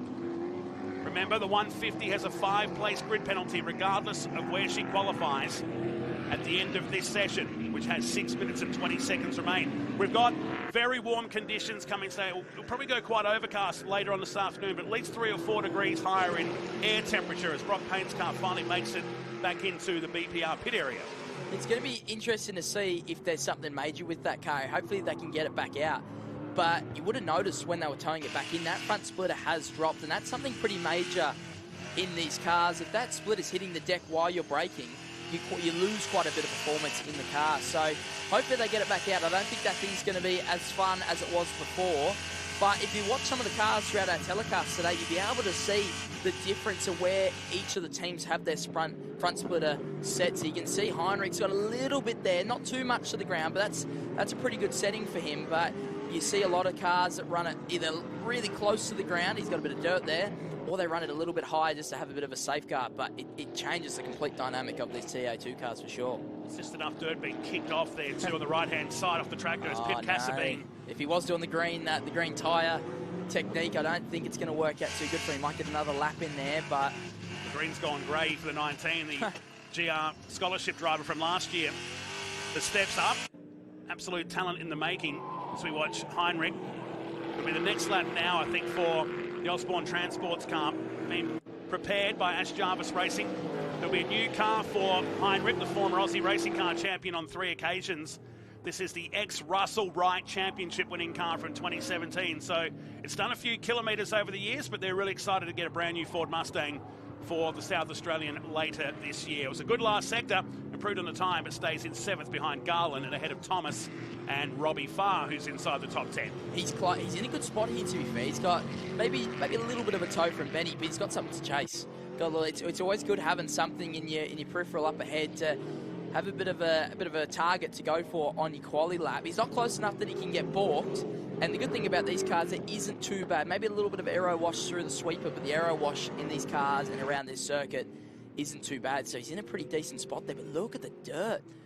Jim's Mowing's going to have a great time on Monday trimming this joint back up, because I bet Dr. Sam Shaheen is wanting this place looking pristine, so they've got a bit of a job on Monday, I think. Considering the amount of rain we had a couple of weekends ago, we had nearly 100 millimetres of rain in this region, which is unheard of. Any time of the year. We're lucky to get 20 to 25 millimetres in a year, let alone in 1 year. It's very dry over here. So to see the place so green, but you're right, there is still a lot of dust out there, which will compound these laps. It's quite a narrow racing line when you think about it through that the turn 6, 7, 8 section. Really, there is only one line through there. There is and there isn't. There's a lot of guys that I've looked at their video this morning. There's a lot of little secrets that you can use, especially on that curb through turn 7. They're going to get that thing out, but yeah, with that splitter angle, I don't reckon it's going to be a bit of a handful for him. But yeah, they've removed the sausage curb through turn 2, so just before Benny is now. That's made it so you can actually shortcut the track a little bit, so another little bit of a trick you can use. And turn 7, which you obviously don't normally get on the international track, you just chop that as much as you can. That's why we're seeing a lot of guys using a lot of dirt. There's a lot of tricks that you can pull out with this circuit, which I think is why it makes it so entertaining. This sweeper coming up where Tommy Smith is now, so when he starts to move to the left here, you talk about aero wash, we see cars really, there's not 100% through there, but it's enough to unsettle, isn't it? I reckon 98? if you just send it a little bit harder, I reckon you can get, it is pretty keen to go 100% throttle. If you ask any driver, they'll say they'll go 100%, but you look at the data and they're probably not. But it is a sketchy corner, especially when you're behind a car. It just off-puts your position a little bit, like you don't get your turn-in point exactly where you want it, and if it's not perfect through that sweeper, you're not going to get anywhere near flat. So that's the hard part. You want to have a nice gap to the car in front, just so it doesn't knock off your off of your points that you're looking for throughout the circuit, your little targets you've got on the apex or exits or whatever it might be. So it's just getting that gap in the exact right spot. So with 2 minutes remaining, Brock Payne is back on the track, and Mel Price has an update.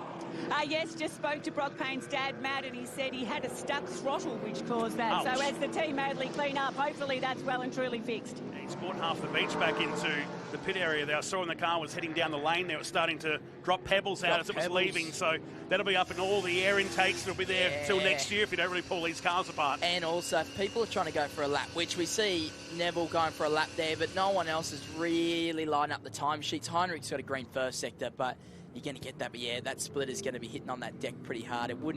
It's certainly not going to be handling too well, and you can see it flapping away there. So we'll see what Brock can pull out. He's down in 20th position, so I think he'll pull the lap out to get a little bit further up, but that weekend's just getting worse for this team, isn't it? All hands on deck down at Brock Payne Racing, where they try and mop up all the pebbles and big brooms. Debris. Yeah, big a lot of brooms. Budget racing on the brooms for this bloke. He spent it all on the shoes. Look at the factory shoes on exactly. They are a mean set of boots.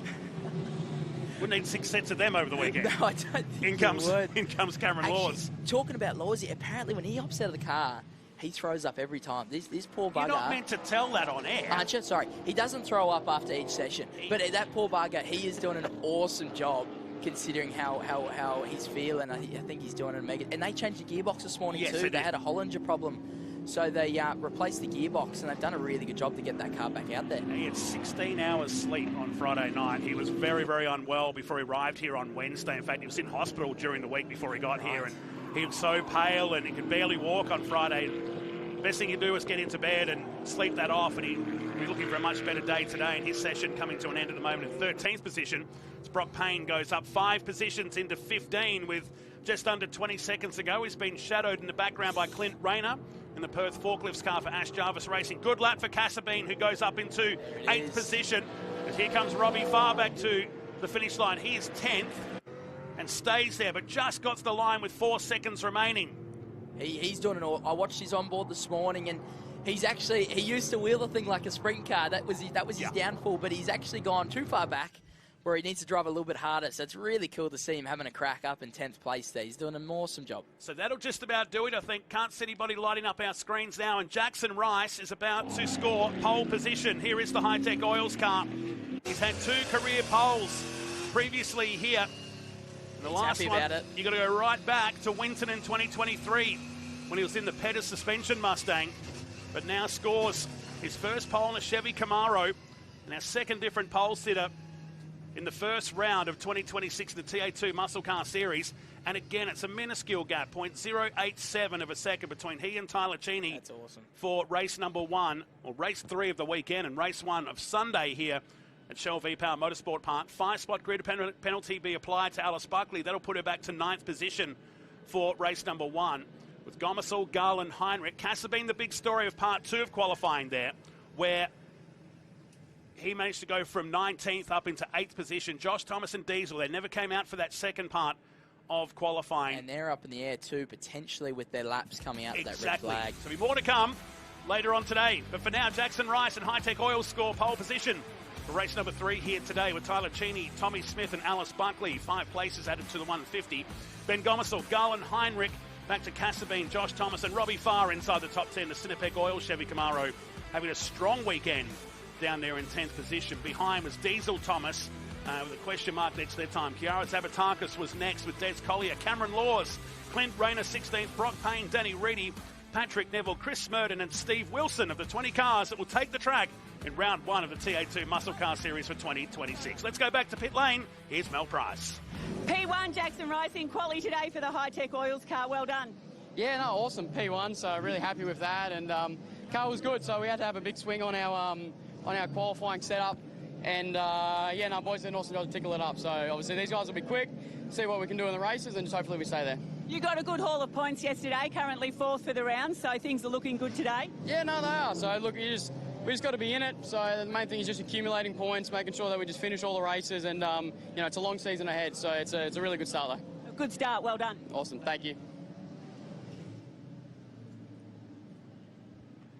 Great job by Jackson Rice, back into the series and back up the pointy end. Really, really cool to see in the Hi-Tec Oils machine. Here is the Shell V-Power Motorsport Park, and what a motorsport park it is. A great precinct. Back in the corner of the shot there, you can see the dragway, the 4-wheel drive area. We're, of course, on the race circuit, and we're straight into racing.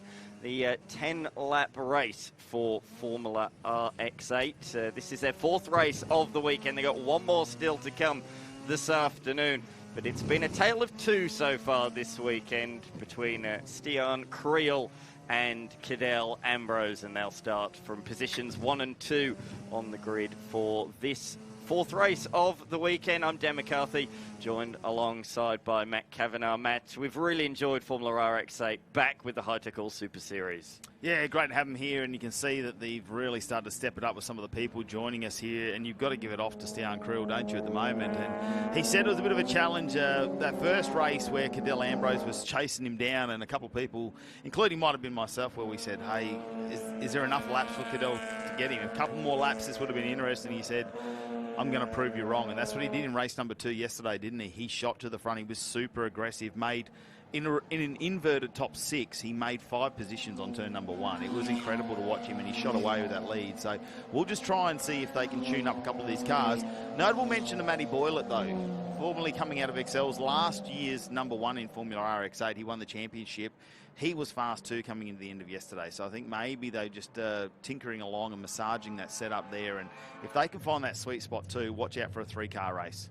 It's a very simple point system in Formula RX8. 20 points for first, 19 for second, 18 for third, etc. All the way down to position number 20.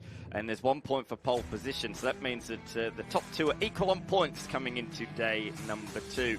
Stian Creel, he's won 2 of the 3 so far. He'll start from pole position alongside Cadell Ambrose, who is come out of the 86th series. Matthew Boylett will start from 3rd alongside the category owner Justin Lewis. Liam Hall and Thomas Derwin out of the 3rd row of the grid. And if Stacey Vickers, Amber Griffin, Martin Newton and Sean Bennett, who rounds out the top 10. Yeah, Bennett just got that yellow card over his head at the moment, but that's no biggie with our new judicial system. And get a couple of those with Derek Lack and James Dixon on the 6th row. Jaden Wozniak and Jensen Engelhardt, they had some issues with their car yesterday, overheating, and they were looking for a few things. And at the end, you can see Kamanides come out. Now, that car has had an engine change and diff change yesterday. They managed to get that car running late last night. So this will be a bit of a run-in for them with this new motor in the car. They don't want to risk taking it all the way and pushing the car too hard. So expect that they'll probably just well, I don't want to say cruise around, but they'll probably not push the car to its full potential at this point. As we see our pace car start to lead its way off the Hyundai N line, the lights will be off and it'll make its way off the track, and we've got our new rolling start procedure here this weekend for the 2026 season as well. So they'll come around this final corner. Once they get there, they will have an area. It's called a start line area, where they've got about 100 metres where the leader actually gets to initiate the start of the race. So that will be Stian Creel who will get that opportunity. Cadell Ambrose alongside, and I'm thinking maybe on the outside is not too bad, because if you can hang on the outside of turn number 1, you've got an inside line into turn number 2. Let's see how the rest of the field, though, can they preempt what Creel is going to do? And now they're in that starting area, that start zone out there. And they're leaving it late. Oh no, here we go, we're going to come around the corner. You can see on the left-hand side those green signs. Now we're in our starting zone. As we get underway, puff of smoke there, and that might just be from the engine change there at the end for Caminiti. Creel goes all the way over to the right-hand side, defensive on Boyle at this time to make sure he doesn't try and sneak down the inside and get a run. Justin Lewis might be the benefactor out of that one, because he was super aggressive yesterday as well in the number 50. Whether he'll just try and let him settle into turn number 1 at this point. You see a bit of movement under brake down there, and that's Wanzek. He's going to be coming through the pack if they can try and find the issues with that car as well, because he was quick. Creel, though, takes the lead of this race. Ambrose behind. There's Boyle at Lewis. Hall now in the 49 will round out our top 5. 1 second, unbelievable start, up 7 positions, up to position number 6. That's more like what we expect to see from the Super Utes race winner. He's already got past a large bulk of the field yesterday. He was suffering with overheating issues in that car, so hopefully after a few laps he can remain in that position or move forward still. And we'll have to see how that plays out over the course of the race. Running a little bit wide there was the number 8 machine of Jensen Engelhardt, who's also coming from the back of the field. He's also made up a couple of positions as Wanzek has Derwent behind him. Derwent's just moved ahead of Stacey Vickers, who's dropped a bit back, but here comes Justin Lewis. We're on board with him in the Yellow Express sponsored RX-8, late on the brakes. Nice block pass from him, but was it? No, maybe not, because Boylett has got the switchback, got the inside running for the final corner. This is a great section of road because, again, you can see the ebb and flow. Can try and get another switchback down the pit straight, but he wasn't quite able to execute it as Wanzek comes under pressure from Derwent. Yeah, he's got a little bit of a toe doing, doesn't he, at the moment? And Wanzek maybe, we know that started out well for a couple of laps in that car yesterday, and that's when the issues started to appear when the car heated up, and that's dropped a whole heap of pace in the background. Boylett showing a lot of experience in racing despite his young age as well there, I think, when he went on Yellow Express car and got under Justin Lewis. So we've got something coming through from race control. Car 22, yellow card, car 22. That's our race leader, Creel. So maybe did something illegal off the start there. Either way, he's got a yellow card. Well, you're allowed 2 warnings, and then the third one is a yellow card. So interested to get your read. The only thing I can think of, he maybe did something not quite right on that start. I'm going to say starting procedure. Yeah, where else can you see that? Around turn 1, I didn't see any issues. Incorrect start procedure was the reason, so you can tell commentary. I should have said it then too, yeah.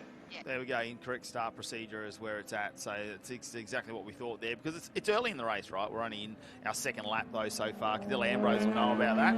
And we spoke about the card system earlier in the weekend. It's who's going to be smart enough to play that out, or who wants to play the game where they start to push the limits. I don't think we're going to see it too much this round, because people are going to start to understand what a yellow card is and where it's going to push them into a red card zone, and how they know that potentially towards the end of a weekend, if they've kept them up their sleeve, they might try and cut a corner very short, or just be a little bit sneaky maybe on those starts where they've got someone like Cadell Ambrose behind them. Yeah, absolutely, and Ambrose is the one who was fastest in the first couple of sectors. He closed the margin down, but a bit of a response from Creel in the final sector means he has a nice half a second margin at the moment. But there's a good fight behind with Wanzek and Derwent. Still, that one continues to go on. But this fight also is on the racetrack between Justin Lewis and Boylett. Certainly, Justin Lewis doesn't hold back, does he? He's always ultra aggressive whenever he is behind the wheel. We've seen a few dive bombs from him on the in-car already this weekend. And he does have some good pace, so there's no doubt about that. He does take race wins here and there. He took a couple last year and the same the year before. He's always there or thereabouts. You can never rule out Justin Lewis, who just lost the rear end a little bit there out of Yokohama turn before turning into IRC Bend. So he managed to keep it all under control, though. This is good stuff so far. Nice clean racing early in this one. A lot of talk down in the pits this morning about tyre pressures. It has been about 2 or 3 degrees warmer this morning than what we've experienced the last 2 days. So that was what most people were talking about when I went through the pits a little bit earlier, is where they would start their tyre pressures off coming into this race with the increased track temperatures. But we'll wait and see if they've made the right choice at the moment. Creel still starting to lead away from this. It's almost out to 1 second now over Ambrose. They're very evenly matched in clean air. Boylett now in 3rd position, but he can't break off Justin Lewis, who is holding on. Hall just back and forth. Derwent seems to have got up on Wanzek now, and I wonder whether we're going to see any of those mechanical issues. No. What's that? That's big smoke. Big that's smoke. the new car. That's some engine change from Caminiti overnight. Oh, what a shame. They've worked so hard on this car over the last couple of days to get it back out. And after 3 laps, it has gone kaput in a big way. So you said to me that they were going to really try and ease it in, take it easy in this first race. Unfortunately, though, after just a few laps, something has gone amiss. Yeah, it could be something simple. That could just be like an oil line or something come off that. Fingers crossed. Yeah, fingers crossed. It might not be anything major, especially when you do an engine change at the track. There's a lot going on. You're not in your workshop. You don't get time to absolutely test everything. I mean, oh, wow. Oh, that's a big hit. Dixon. Look, the window has been damaged. We can see him moving inside the cabin of the car, which is great news. But that has been a significant impact. Look at the side of the car. There you go. Hand out the wheel. Hand out the door. He is okay, which is great news. But Dixon has had a big impact on pit straight. Something has caused him to clout the wall or the barrier on the left-hand side of the car. Smashed windscreen. Damaged roof as well. I don't think you can quite believe what has occurred, but the important thing is that Dixon is okay. Yeah, and that's not that old a car either. They've got that ready for this weekend. So let's have a look here. Oh, he's already turned around going into turn 1. It's gone over. It's gone over down at turn number 1. My goodness. That is quite remarkable. Over the inside curb, the car has gone over a 360 in the air and back on all 4 wheels. He is a very lucky man there, and this roof mark damage is from being on its roof. That is quite incredible. Yeah, it's popped the side window out there too. Hopefully you can see the roll cage actually up in that top right there has stopped the pillar from going all the way in. So all the safety equipment has done its job out there. Pace car obviously has been now dispatched out onto the racetrack, but it's great to see that James Dixon is actually walking away from that one at this point. So they'll go off and head to our medical team and try and sort that out. And the man originally from the UK, unfortunately, consultant by day, he might have to consult some of the decisions made, but it looks like it could have been a mechanical failure that caused that. He's on the brake. Let's have another look at this on the replay. You don't think there's oil down or something, do you, that he's lost it on down at turn number 1? I think that could be a potential reason, because it's looped very strangely in the rear end, and he's gone around, and that inside curb has just tripped the car up over 360 and back on all 4 wheels. I think there might be some fluid down there. Yeah, definitely, and that's exactly where Caminiti pulled up as well, with all that smoke coming out. So depending on how thick the trail is down there, he's with our medical team now, though, so he'll just get checked out down there. And I know he'll be disappointed in that. There's a lot of work goes into these cars, and last year he was pit crewing for Stacey Vickers, and they just had a car there that they thought, well, let's finish this car off, and who are we going to put in the car? And Stacey said, well, I think I'm looking at him. So they managed to get that car out there, so that's going to be a little bit of rebuild time on that one, as they'll need to check the chassis out, I think, on that, especially with the rollover, something as vicious as that. But yeah, depending on whether we're going to have a clean up there on turn number 1, if one car's already slid through it, we'll have to wait and find out. Our pack will get condensed, though, once again. Creel was leading this race with Ambrose behind, Boyle at 3rd, and Justin Lewis not too far behind in 4th. Now we'll condense that up. Stacey Vickers, though, he's in 8th position, and we were having a chat about this last night, is that he's been the number 7 all weekend, so he needs to get himself up 1 more position. Yes, absolutely. Absolutely. In position number 8 at the moment, the Gov. Another one from the United Kingdom. He moved here about, or just over 10 years ago, and he's loving his time in RX-8s. Vickers has raced everything from Group N touring cars and everything in between. He's a racing nut, and he's actually brought his Mazda RX-7 that he used to race in the UK. He's brought that over here, and he is hoping to get that out at some point in time in the near future. He said maybe a Super TT round I can get that out, but there's still a bit of work to do just to get that back in tip-top condition. It's not been run in quite a number of years. I'm just going to look here, see if there's any sort of oil spillage or whether he has done that all by himself. I don't see any liquid down, which is quite remarkable if that is the case. But we know the end result, don't we, Matty Cav? Yeah, I don't know. Just a bit further back there, it's going to be very hard, especially if it's a small trail. Like, it could be a small line, and he's just picked up that line. But we'll head down to pit lane for an update with Mel. So I have Ronan here from Gearhead Hoist Tyres sponsoring the RX-8 series this year.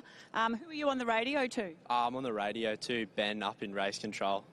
And so any information on James? Obviously not what we want to see. I saw you with your hands in the air. No, nothing just yet. We're still waiting to hear. But James is okay, and that's what matters. And you've been helping him a bit this weekend, as well as all of the other competitors. Tell us a bit about your role this year. Yeah, so I'm just here helping all the boys keep their cars on the track. And I was helping James earlier in the weekend fix some fuel issues on his car.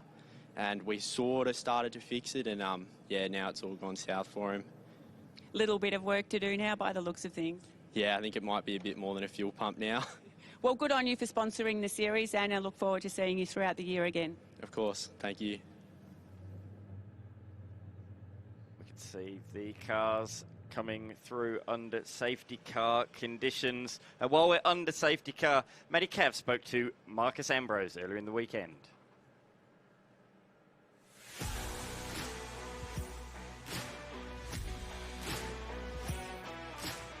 Well, it's 2026 and it's season 4 of the Hi-Tec Oils Super Series, and we've seen some great initiatives come out at the end of the last season, including the introduction of this guy, Marcus Ambrose. Welcome back, mate. It's going to be a fantastic season. Yeah, what a year ahead we've got. I'm really, really excited to get the season started. We've got a raft of changes at AASA to try to lower the cost of competition, make racing more fun, and also make racing simpler, because it's a difficult sport to compete in. And you've simplified quite a few things. If we have a look at the judicial system now, we've got a yellow red card system coming in. Yeah, again, we've got 2-day shows at TA2. We've got to make sure they're on the track every 2 hours. We can't be getting delayed with protocols in protests and penalties. So we've got more judge of fact. We're doing yellow cards and red cards. Yellow cards are a warning to the driver, hey, you've overstepped the mark. Red cards, that's a guaranteed penalty. Yeah, you've got yourself in a little bit of trouble if you get a red card, and that's going to be a lot easier, I think, for the viewers at home and also the race teams to try and structure how they change things. Yeah, it's going to make it easier for the drivers to understand what they're doing, and also, too, for the fans. It should actually open up the racing a little bit, right? So right now, you know, sometimes the things are a bit dicey. What really is happening, is it a penalty or not? So we've got that ability now to throw a yellow card into the mix, just to say, hey, you've overstepped the mark, but it doesn't hurt your day. And in terms of safety, we saw the introduction last year in TO2 racing of this start zone. Now, that's something you've brought from your experience in racing as well. Tell us a bit about the start zone procedures. Yeah, it's a hybrid of my experience and also just watching a lot of rolling start racing, especially the US stuff. They do a lot of it, IndyCar and NASCAR and short track racing, Speedway. So we've gone to a restart zone. The leader chooses when he wants to start the race. So it's not based off the green flag, it's actually based off when the leader wants to go. It's going to create a lot of natural separation. We're doing it off the last corner, so hopefully we barrel down into turn 1 and don't have too many bingles. Well, Marcus, it's been great catching up and having a chat about some of the changes for this season. Good luck this weekend. Let's go back to racing and let's let it all play out here on the racetrack. Great to have Marcus Ambrose here as part of the AASA team. Of course, the competition and commercial director is his title, and he's made a lot of changes to the competition. A great chat there with Matty Cav talking through all the new rules, all the new regulations, including the card system as well that have been brought into play in season 2026. But the vibe in the pit lane, Matty Cav, all positive from the competitors. I think it just simplifies it for everyone. Like, not only us as a viewer up here and us talking about it, also it's for the competitors, right? They get a yellow card. It's not something they've got to wait for. It's easy to talk to the officials about. It's quite simplified. And you keep your position most of the time to get a yellow card, like we saw yesterday, obviously, in the Legend cars. Chase Tippett had a moment there. He actually ended up with a red card, but he didn't get his penalty, so he kept his position, obviously, there, and then he had to go rear of field in the next race. So we're going to see some different penalties handed out. The red card obviously means, well, you're getting some sort of penalty. Yellow cards, you can accumulate them until you get 3. Once you go to 3 cards, you will end up with a red. That might just be a drive-through penalty in the pits. It's going to be looked at the severity each time they go out there. So if it's unsportsmanlike, that's probably the easiest way to explain it. Expect a yellow card. Yeah, absolutely.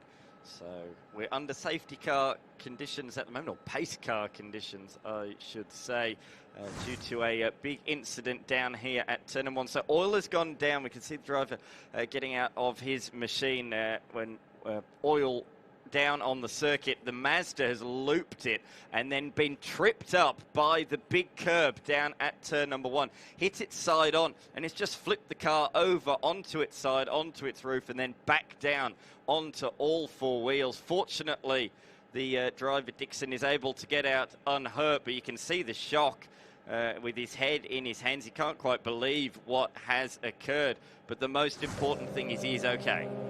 Yeah, and that's what it's all about, isn't it? Making sure we've got this safety equipment in these cars so that drivers can, have an unfortunate incident and still walk away from something like that, which we've seen from a couple of other cars this weekend as well. But definitely confirm the fact that there is some sort of fluid down there on that corner bar. We can see our cleanup crew down there now. So can confirm that. Doesn't look like a driver error at all. And just the way the car, I suppose the attitude it had as it went sideways and how it behaved and reacted, it did definitely look like he slipped on some fluid of some description down there. So the pace car is going to keep these cars going around, and we're going to get this race back underway. There's only a few laps remaining as well, so we're getting to the back end of this, and you see Justin Lewis will just be adjusting something there. He's probably just putting his sunnies away, actually, at the moment. He looked at the sunglass case. He's always got a different pair on him. I think he owns more sunglasses than just about any person in Australia. Stacey Vickers told me he has a sunglass rack yeah. in his home. So here we go again. So this was the oil going down. So I'm not sure if it's an oil line or a full-on engine failure. This team have been working tirelessly the last day and a half to get this car repaired after an engine issue early on Friday. Finally, it's out there, but after 3 laps, something has gone amiss, and it's put oil all over the racetrack, unfortunately tripping up Dixon down there at turn number 1 just moments later. That was his first time into turn number 1, unaware that any sort of liquid was down. There was no smoke. The smoke had dissipated by then, so he wouldn't be aware that that's why the car that he can see is stopped on the side of the road. So very much unaware of what was to come. Having a close look, though, the smoke is coming out from underneath the car, not the exhaust. So obviously there is some sort of oil exiting the engine. It could be the gearbox as well. It could be something like that. They did change a diff as well overnight, because that was shattered from a previous race where someone else had actually driven that car. So when they got it here this weekend, that's when they noticed that. So they had a diff issue there, and in the meantime, when they came in, there's a rattle in the engine. So that's why that's forced that engine and diff change over the Saturday of this event. That's Friday practice. That's what we've got to try and iron out some of these bugs.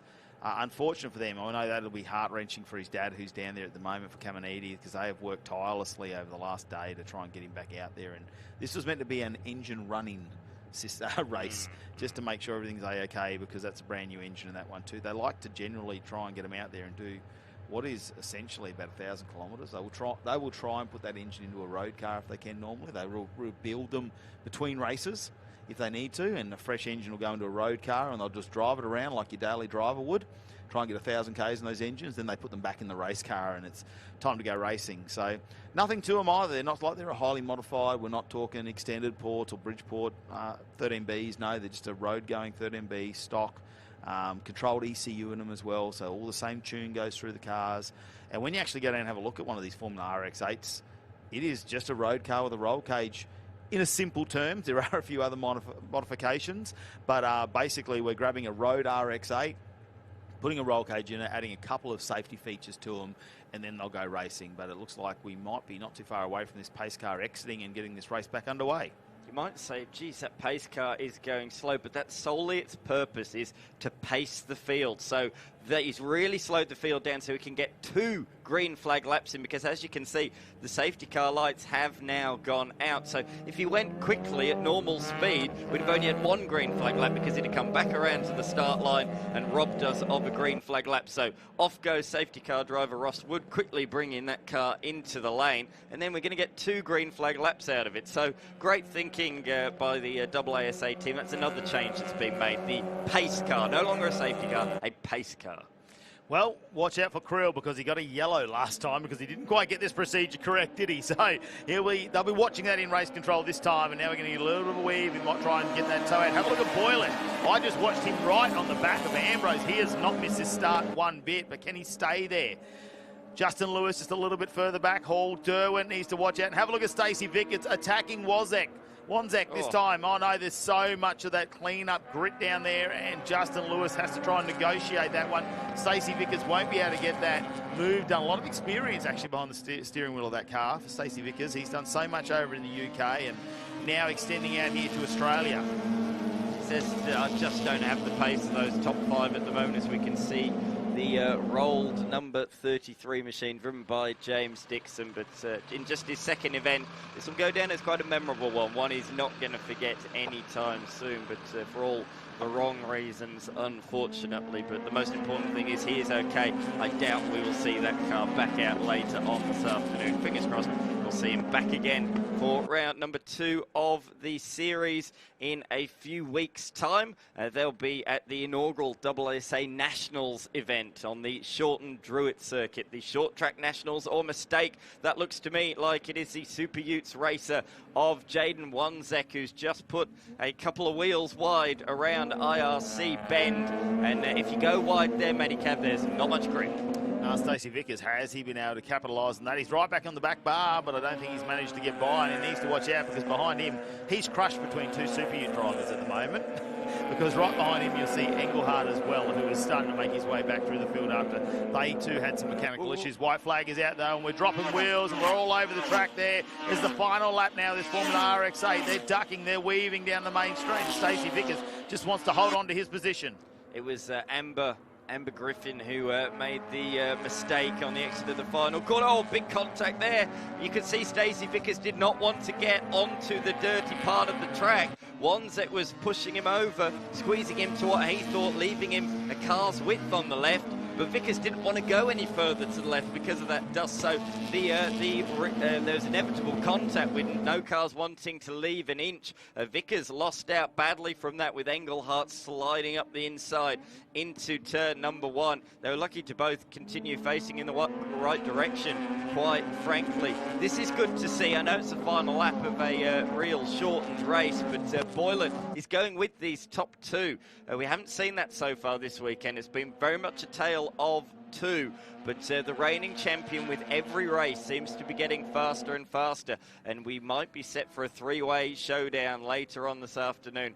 Hopefully we'll get a few more green flag laps in this afternoon's race, but coming into the final sequence of corners, it's going to be that South African once again in the Mazda Alexandria machine. He's a Mazda dealer, and he knows how to deal them out on the race wins as well. He comes across the line and he takes victory number 3. Yeah, great victory from him, from Creel. Ambrose in second position, and Matty Boylan, he'll take a lot of confidence out of that one now. They seem to have found some pace in the number 1. It is only the opening round, though. Remember, they've got to get through a lot of rounds of racing to get through and accumulate those points, and there's not a big difference from first, second, and third. It's, like you say, 20 points, 19 points, 18 points. You're not getting a massive advantage if you're running second or third. You know, the first place isn't running away with the points lead. So it always seems to go down in Formula RX8 to the final round. Yeah, consistency is key in this series. Stian Creel takes the win. He did get a yellow card, but that is just a warning. Cadel Ambrose finishes in position number 2 ahead of Boylan. Bit of a gap back to the series owner, Justin Lewis, in 4th. Liam Hall rounds out the top 5 ahead of Derwent, Wanzek, Engelhardt, Stacey Vickers and Amber Griffin. Yeah, great to see her make that into the top 10 after working on some of their fuel issues overnight. Sean Bennett, who carried a yellow card into this round, in 11th there as well, and goes back to Lack, Newton, and Caminiti unfortunately retired early, and Dixon with that massive rollover. Let's have a look at some of the highlights. I'm sure it's going to be up in there, and we'll talk about it in just a second. This was the race start, and they almost went 4 wide into here as Matty Boyle tried to stamp some authority down the inside of Justin Lewis and managed to hold on to that third position around turn number 1. Creel, he wasn't going to be fazed by Ambrose, that name behind him from Cadell, who's been super fast in qualifying as well at the start of the weekend. This was the moment, though, where the oil suspect went down. You can see so much smoke after engine change and diff change overnight. Unfortunately, Caminiti pulled off to the left-hand side, and coming into this corner, Dixon didn't even know about it. The car spun out, it clipped the inside curb, sent the car up onto its side, and as it rolled over, you can see the glass coming out, the door opens, but luckily for us, he actually walked out of that car under his own power, and you can see there the frustration and obviously just probably thinking for a moment, hey, I'm okay, like I'm out of this, so a lot of emotion going on there. We did get a restart with a couple of laps remaining in this race, but everyone wanted to stay to the right-hand side of all of that dirt. Obviously, as we've cleaned that up, all that powder on the right-hand side of screen. This was the hairy moment in the final lap, though, where Wanzek was going down, thought he had a bit more room on the outside, but Vickers, he wasn't going there. No, he was not. While that was happening further back on the restart, Creel did not make a mistake. He weaved across the line to take his third victory of the weekend, third in the series out of 4 so far this season. Can you make it 4 out of 5? We'll have to find out later on this afternoon. The top 3 have made their way to the into victory lane, as we can see from the fantastic drone footage. Brilliant images. This broadcast brought to us by TFH Hi. Great to have them on board as the broadcast provider this year. As you can see, the surrounding areas on the Murrayland here in South Australia. Bit of a debrief between the very tall Stian Creel and the much shorter Cadell Ambrose. But boy, oh boy, have they had a good couple of races, those two. Very different backgrounds, of course. Stian Creel only moved to Australia a couple of years ago, whereas Cadell Ambrose has grown up in a family of motorsport enthusiasts. His dad, a very successful improved production racer. Yeah, and I think he's actually not a bad rotary builder either. So Yeah. he can build an engine or two as well. As you can see, very busy on pit lane as we get prepared for a couple more categories coming your way later on today. Can't wait for the innovation race cars that come up. We've got a 50-minute race this morning for them, and that was exciting yesterday. We'll talk about that when they get down there. But let's head down to our Formula RX-8 winners in pit lane. Matt Boylett, another P3. Looked like you're a little bit closer in this race, though. Yeah, definitely way closer to the boys at the front, but still not enough to keep in the draft as much and have enough to attack, so have to figure something out for the next one, but... You got something up your sleeve for the last race? Oh, I don't even know, Oh, we'll wait and see. Okay, P2, Cadell, you guys went into this race tied on points, second place. What can you do in the last one? Yeah, second place, and I just couldn't quite keep up. Lost the draft for a little bit, then safety car came out, and just didn't quite have the pace to get him. So you didn't get many opportunities in that race, obviously, with the pace car, but hopefully in the last one you'll get plenty of chances to have a go. Yeah, we'll give it a go and see what happens. So yep. And another victory, Stian Creel. A good weekend for you so far. Yeah, not too bad. The safety car took a little bit of the fun away, and I was trying to time the safety car to perfection, and I didn't know he was going to come in because I still saw the Utes on track. So I started on ice-cold tyres. But we managed it from there, and happy with 3 out of 4 wins so far. And you did the restart good that time? Yes, I believe I got a yellow card or something for the first restart. Not sure why yet, because I just accelerated when I should, so we'll see later. 1 to go, looking forward to it. Cool, thank you. Yeah, well, Creel's still got a couple of yellow cards up his sleeve, so he doesn't need to worry about that too much. But it's time to move on to the TFH Legend Cars Australia as they start to make their way out onto the track. And they've been super exciting all weekend. Quite a few incidents. There's so many things to talk about. Matt Tatani joins me back in commentary. Welcome back, mate. I mean, what more can you say? This has to be one of the categories that just glues you to the TV every time they come out. It is good to be back. Thank you, Matty. We had some crazy action yesterday. James Brett tried to be a Boeing 737 and landed on Ruben Dan, so the CXC Racing team. Big repairs last night to that car. But we will see how that goes for him. He's starting at the back of the grid, so massive comeback. And we've got reverse grid this time around. Yeah, we invert the top 12, which is super interesting because we saw some of the cars that worked their way up and down the field. But let's head down out to find more about the Legend cars right now and a bit of an update down in pit lane. Yeah, well, good morning, Matty. Good morning, Matt Tatani. What a big day of action we've got coming up for TFHI Legend Cars Australia. Obviously, we are at the Bend this weekend. On track 9 times, we have got 7 races across the weekend, 3 more to come today. But for all the fans at home, I just want to break this one down. So it's a top 10 inversion race. So wherever you finish inside that top 12 in race 4 yesterday afternoon, you will start as a reverse grid top 12. So for Luke Walden, he's starting on P1, first career pole for him alongside Ryan Pring. They're going to battle it out heading into turn 1, including TFH Hire driver Josh Thomas, who's making his debut this weekend, also in TFH Hire TA2 muscle cars. So it's going to be great to see. Bit of an update on Ruben Dan as well. Him and James Brett obviously had that massive incident yesterday afternoon. But yeah, they're back out overnight, had a big rebuild overnight, so they're back out on track. And then one for Chase Tippett. He got the hard charge yesterday, went from 28th to 5th on the grid, picking up 23 positions across that course of that 8-lap race. Going to be great to see, but Matty and Matt, who's it going to be? We're going to have to wait and see. Well, there's a lot of promise for this one, Jai. Josh Thomas starting P3. He's going to be a very good contender there. Now, the interesting thing is, Matty, there is still going to be dirty. There's going to be dirty at turn 1. There's a lot of oil that was still out there. So turn 1 could be quite interesting. The inside line is going to be the optimal way to go. It's just going to make the turn number 1 very skinny, which I don't think Legends do. It doesn't matter where we go. We've been at Mallala on a really tight track, 1 raceway over the past, and they always like to go at least 4 wide. We could probably fit about 9 of them in this track. Now we're just going to make that a little bit skinnier. I think you're right, Josh Thomas, watch for him, because first weekend in these cars, but I think the reverse might try and help him out a little bit here, and he's getting his head around things. And considering he's had a tough weekend in the TA2 car as well, I think he'll want to try and improve in this one. Ryan Pring, who didn't have a great start to this weekend on Friday in the first couple of races, then he sort of improved but got caught up in that melee that happened in that last race yesterday, so it pushed him back down the field in the closing corners of the race as well. So he'll be happy to be back up there. 2-time Australian Championship winner as well. Australian title winner, sorry. So he'll be happy to be back up there. There's so many names without, but I think you do have to watch out for Chase Tippett. That incredible run. He got that penalty yesterday, put him to rear of field, worked his way back up to 5th, starting out of 7th. He's starting out today. I thought he was going to be in 7th, but yeah, he's just there. Watch out for him. He's going to move up very quickly. Yes, absolutely. As we get ready to roll the pace car, getting the cars ready out here, as we will see our starting grid coming up, we do have Luke Walden at the front. Ryan Pring with a yellow card, followed by Josh Thomas and Scott Melville with a yellow card as well. Blake Simpson and Robert Hogan will be on the 3rd row with Shane Tate and that man Chase Tippett on the 4th row out of 8th position. Josh Bonneau and Timmy Reed will round out our top 10 cars to start this race. And Reed, yep, well, he's got a yellow card he needs to watch out for.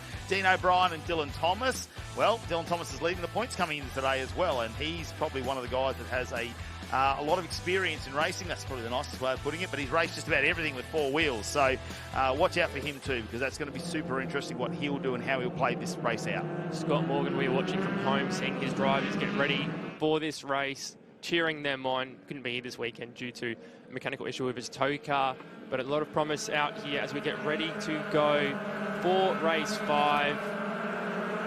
And as we get to the start zone, and it is green flag now. Everyone's going to be looking to go to that inside line, staying off the dirty part of the track. Here we go. You can see him all going 3 wide down there. Ryan Pring is going to go for the outside line, see if he can get a good exit out of there. It is going to be chaos into turn 1. Yeah, it's the draft down here. You can see him go from the front row to the second row to the front row. Oh, and here we go. Hogan, 46. Have a look at him go around. Tate's gone through in the 147 too. He's up into about 6th position. Ryan Pring here, well, he's getting beaten really as they go around here. Watch out for Josh Thomas down the inside. He'll have a nice little run out of this one as they head down into 6th. So this will be the interesting part where we try and sort some of these positions out as well.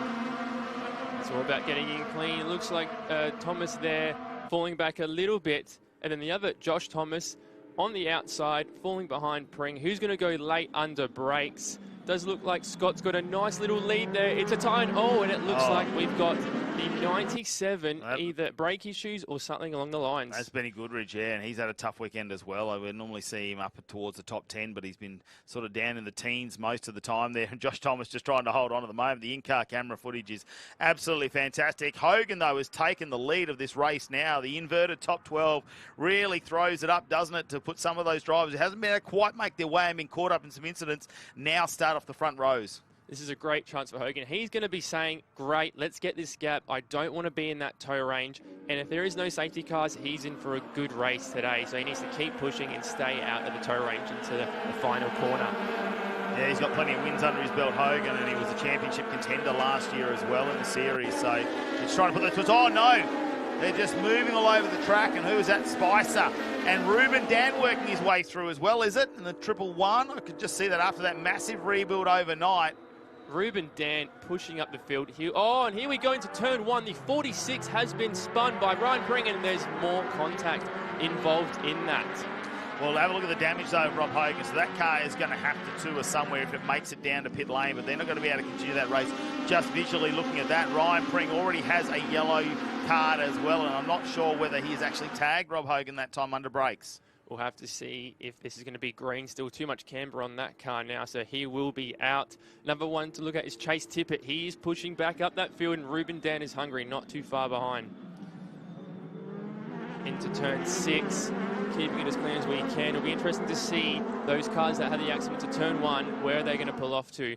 And it looks like we do have the 46, unfortunately, out. Look at that positive camber, not ideal. Yeah, let's have a look at the replay here now. We're just going to try and decipher how it all went down. It's a little bit dirtier than the right side. So Pring comes down the inside, locks the brake up.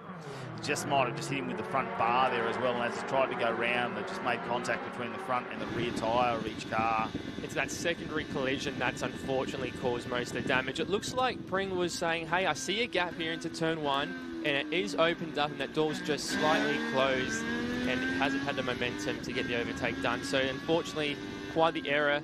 That will be a yellow card at least for sure. Pace car has come out onto our track too, so Ryan Pring with a tyre down as well. So they're stuck somewhere where they want to try and get these cars off, which they'll recover quite swiftly out there. But Pace car has made its way out onto the track now with 6 laps remaining in this Legend car race. We've still got a couple to go this afternoon. A massive 7 races this weekend. That is absolutely incredible. I know 8-lap races, but so much track time for these little cars to get around. I think that's why we talk about so many of the exciting moments of the Legend cars this weekend. You know, I saw the schedule and I thought this is fantastic. And, you know, to have 7 races, it goes to a case of if you do have a bad race, you do have the chance to work your way up and get there in the later stages. It's all about consistency for these boys. You know, even if you don't win a race, it's a 5-point difference if you finish second. So you just need to stay at that top end and you can have a round win. But it is great coverage for this category.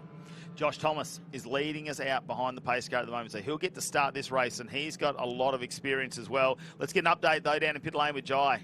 Well, I'm here with Lockie Ward, team owner of Ward Motorsports and the team manager for Chase Tippett this weekend. Lockie, it's been a big weekend for you so far, running 6 cars this weekend and 8 across this year. Chase Tippett, first career race win in his young career on Friday afternoon, and went from the back to P5 yesterday, 23 positions. The kid's quick. I know, the kid's very quick. You know, we said at the start of the year we wanted to make a statement with these boys. And, you know, Chase, all credit to him, mate. He's put in the hard work over the off-season. He's at the gym all the time. You know, he's on the sim every day, I think. More committed than I was when I was running these things. But, yeah, man, look, we've got a big race ahead still. We've got a big day ahead, honestly. You know, we've got 3 cars in the top 8 right now, so just focus down. Yeah, but Dylan's got a bit of a lead on us for this weekend, but we should try to pull that back this race, hopefully, and then got 2 more to go at the end of the day. Speaking of which, you're a multiple-time Legend car champion yourself. You're going to be back in the car soon, mate? Yeah, mate, maybe. You know, Australia's good fun. I love these blokes, but I do love being on the other side of the fence. It's good fun. But stay tuned soon. I might be heading overseas for a bit more racing over there, so stay tuned for that. Enjoy the rest of the weekend, mate. Go get him, Chase. Thanks, Lockie. Cheers, brother. Yeah, he's a big name in Legend Cars in Australia and done a lot over in America recently, hasn't he? A lot of driver coaching as well in some other categories, but really taking it to the Americans. We've seen him up there and challenging for some podiums. You know, I spoke to Lockie Ward on Thursday for bumping, and I said, how many cars are you running, mate? He said, oh, 8. And I said, wow, that is going to be a challenge for you, but he's handling it well. A very great young talent, and I'm sure we'll see him in a race car soon. Well, the man who's going to restart this race as the pace car exits stage left.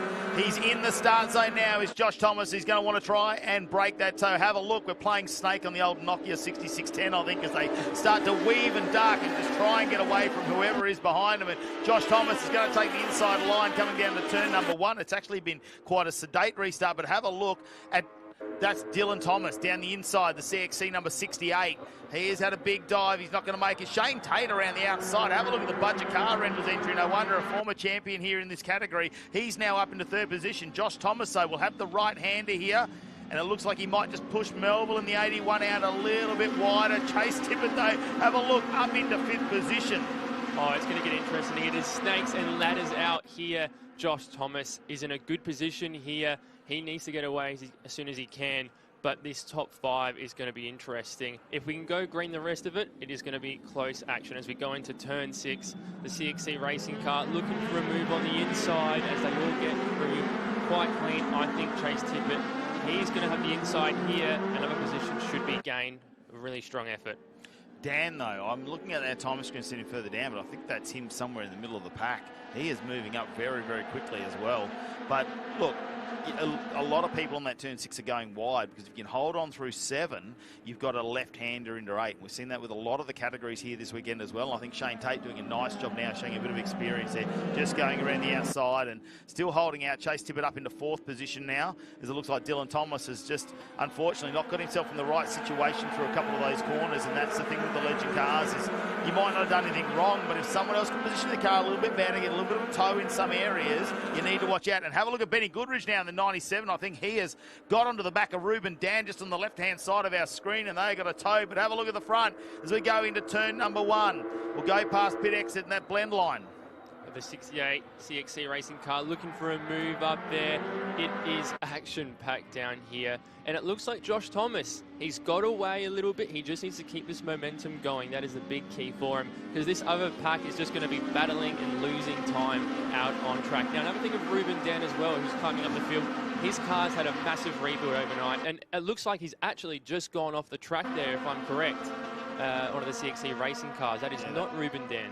That's not. That's the 3rd car they've got here this weekend, which is a newcomer to our category. That's Johnson there, who's just really been racing himself this weekend. Had a lot of experience in karting, but first time coming out into something that's got a, well, we call it a tin top. Very interesting. And now Josh is going to have a world of cars behind him as we've got Tippett into P2. He's been working his way up. He obviously had an unfortunate scenario yesterday, but as we go to a replay, seems like he's either pulling off the track, and it looks like the front left does have damage from what we can see. Yeah, Johnson, that is, in the 3rd of the CXC machines here this weekend. Thomas, though, leading this race at the moment, you've got to think he's probably been in a car more weekends than anybody else, especially in 2026, between his Porsche racing, his TA2, what else? They've Aussie cars, they've had test days, so he has a lot of experience behind the wheel this year, and it's a bit like, I suppose, any sport. The more that you can do it, the more, I suppose, naturally you just go out there and race, and you've got some race fitness there, but have a look at the speed of Tippett.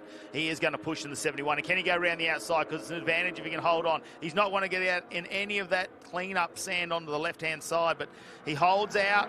He's got Tate behind him. He has to worry about him, but he's trying to get that outside line so he can get better momentum outside of the corner. Now, Josh Thomas is in a position here where he's gone wide, and Tippett is going to easily get the move done, but then Josh will have some more speed. The big key here, the last couple of laps, is if you're leading, is how that toe is going to affect you. As Josh Thomas into 5, he's going to be looking for a move.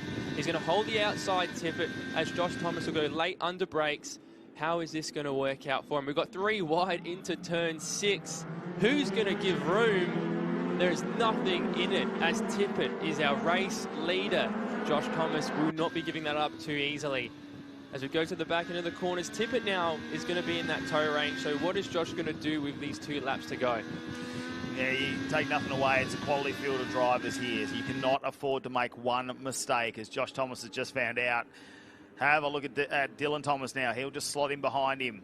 Tate is going to fight it out. And that's the 53 of O'Brien now, who's been really good this weekend. Dean has done a fantastic job in the 53. You can just see some hand signals there from the 333. A lot of these guys want to work together as a team, even if they are rivals on track, to try and get up that field. There's no point trying to go for overtakes if you can work with that slipstream together and push yourself up to that front of the pack. They know Tippett's fast. He's just had the pace all weekend, and Dylan Thomas is no stranger to racing. And have a look, he's come down the inside. He might have a go on Josh Thomas. He's not going to get up to Tippett, but he might try and follow him through. Josh will cover him off. A little bit of inside curve there for Dylan Thomas. Might slow him down just a fraction, and they'll reignite this fight for the lead once again as Tippett leading out Thomas. But they'll slide the cars through here, and that's what's so exciting about them. Any little error like that with the rear tyres going is going to cost you big time. It is all momentum based in these low-powered MT-09s. But Tippett, he just needs to keep going where he's going as Josh Thomas, going the wide line, trying to get every piece of track he can. We're going to almost go 3 wide into turn 6. This is anybody's race as the 300 is fighting for room following to turn 7. Yeah, Benno can't hold on the outside though there, and it looks like O'Brien might come through. He did get a podium earlier in the weekend, O'Brien. He got a second in the last race, so no stranger to getting up on there. And if he can keep this going, he's just got to get past Dylan Thomas. And I say just, that's a mean feat. You don't just drive past Dylan Thomas. He makes it extremely hard if you want to try and get an overtaking manoeuvre done on him. He's got a wealth of experience behind him, previously racing TA2 cars, so he's one to look out for. The two Thomases and second and third, not related, we should say, but they are both eager to get this as we go to white flag for the final lap. Another key factor is the top 7 don't have any yellow cards. They might be using that to their advantage for a bit of bit. Yeah, they can say that. Here we go, look at the toe. Josh Thomas pulls out to the right-hand side and shoots the car down, gets a slingshot. Dylan Thomas, can he try and put his nose into this one? In the meantime, O'Brien's just having a look in the background. He might come down the inside, but he'll be on the outside as they go into turn number 2.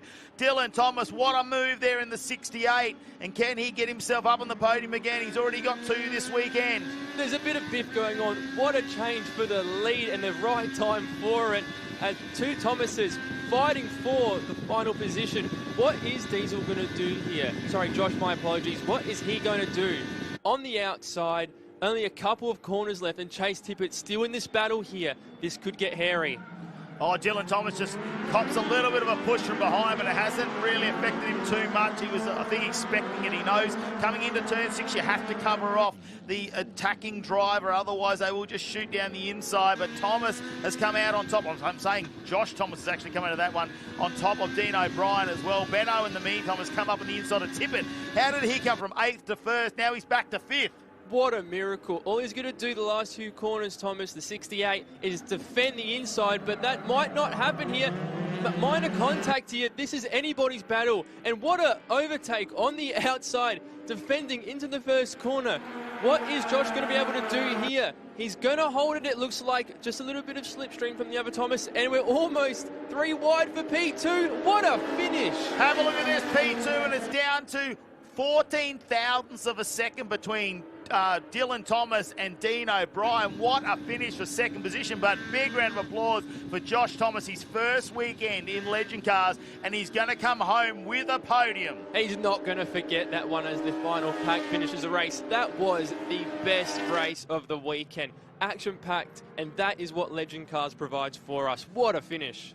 Yeah, and I'm just looking down here. So we had the first 6 cars were within 1 second across the finish line. That is, you know, count 1 second, think about that, that's probably about 2 car lengths out there of 2 Legend car lengths, which is just over a normal car. So that is absolutely incredible, and just goes to show the quality of driving we've got out there and how evenly matched these cars are between the drivers. So it really takes a lot of ability and a lot of knowledge there to try and steer these things around and get the win. And what a charge it was in the final couple of laps for Josh Thomas, who takes home his first win in the Legend Cars. And his first weekend out here, Dylan Thomas gets himself his 3rd podium for the weekend, that time in the 68 machine. And Dean O'Brien back once again in 3rd position. What a race from him to work his way through from this inverted top 12 field. Wow, quite a strong finish for the Ward Motorsport team of Dean O'Brien. Great result as we go down the field. Chase Tippett, another promising one. We will see him in that top factor again. And Ruben Dan has made plenty of positions up as well, so he will be one that will be coming up the field the last 2 races as we continue on. P11, Blake Simpson, Luke Walden there with yellow card, but Ruben Dan, as we saw, P13, and it had the fastest lap as well of that race. He will be catching up the field. Yeah, not a bad fight back there from Benny Goodrich too. We saw him go off the track a little bit earlier, so getting into 16th position as well. So that's not a bad one from him. Rob Hogan obviously sustained that damage there with Ryan Pring. That was a massive incident towards the start of the race as well. So they've got a little bit to fix. Looks like Ryan Pring just had a tyre go down, but a lot of suspension damage sustained for Rob Hogan. And let's have a look at some of the highlights. I'm sure we'll come across it here as they came down into the first corner. No surprise, we're 4 wide, probably 5 on about the third row back there. Ryan Pring, well, he came out of this very well, starting up the front row where he went backwards at the initial start, but then managed to work his way back through. Rob Hogan, though, didn't muck around, got into the lead. Now, Pring pinched the brake there. He tried to come down the inside and was actually there where he went around the outside where they made the secondary contact that caused the damage that put them out of the race. Yeah, disappointing, Ryan Pring. Just an unfortunate driver error there, and he was going so well this weekend, but he's got a lot of work to do to get back up that field. That car having rear damage, as you can see. Then we got the race restarted. This was anybody's battle. I was saying Chase Tippett. What an effort climbing up the field. We saw Josh Thomas going wide there, making a small error, and it's all that momentum based. Chase Tippett, he'll be another one to look out for. Yeah, do you think he used up a little bit of tyre here because he just lost a little bit of pace? He was very, very fast coming out of 8th position, which was a massive effort from yesterday's race where he started rear of field. So he just didn't quite have it in the end, and it was this final lap really where they started to all bunch up and use the toe there to get down the main straight, where he actually got relegated back to 5th in the end. So he was going into the final lap. You thought Chase Tippett was going to get a podium. So much can change in just a short amount of time. I mean, this last lap here, Josh Thomas on the outside, a little bit of a ping there, but once he had it, he covered his line as best as he could, and all he had to do was hold him for the last corner. Honestly, my heart was racing that last lap. That is what we get here in Legend Cars, and that finish there, nothing in it with the top 3. You think about 14 thousandths of a second between second and third, that is probably the bar width. At that speed, it's probably the front bar that they've got on the front of them. And I'm not talking like way to the bracket, just a little bit of steel there. You can see there's a lot of celebration there. I think there's going to be some respect on those final corners where they just touched each other there, but they didn't run each other off the road. But let's head down to our winner zone pit lane. Dean O'Brien, mate, you had to work for all that one, starting out at P11, working your way into that top 3. Can you talk us through how you did it, mate? Mate, it's pretty chaotic out there. Just tried to make sure of my moves when I had the chance and hold on for dear life in those last couple of laps. But we've had to do it the hard way this weekend. We had an issue in qualifying, so I've had some opportunities to learn to pass, so just making it count today. Thanks, mate. Well done. Congratulations. Thank you. We're going to move on down to P2, and we are here with Dylan Thomas, mate. You also had to work for that one, like Dean O'Brien, starting out of P12 in that one, as we know, with that top 12 inversion race. Mate, you were quick. You had the speed for P1, but not enough for Josh Thomas.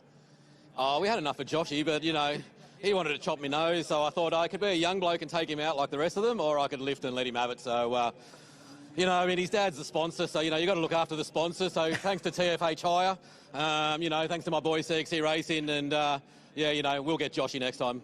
Bugger him. Well done, mate. Congratulations. I'm going to move down to TFH Racing, Josh Thomas, mate. Legend Cars debut this weekend, and you have done it. P1. Congratulations, my mate. Thanks, brother. Yeah, no, excited. Obviously, super hard. It's not easy out there, but yeah, I must just say, what a ripper of a category.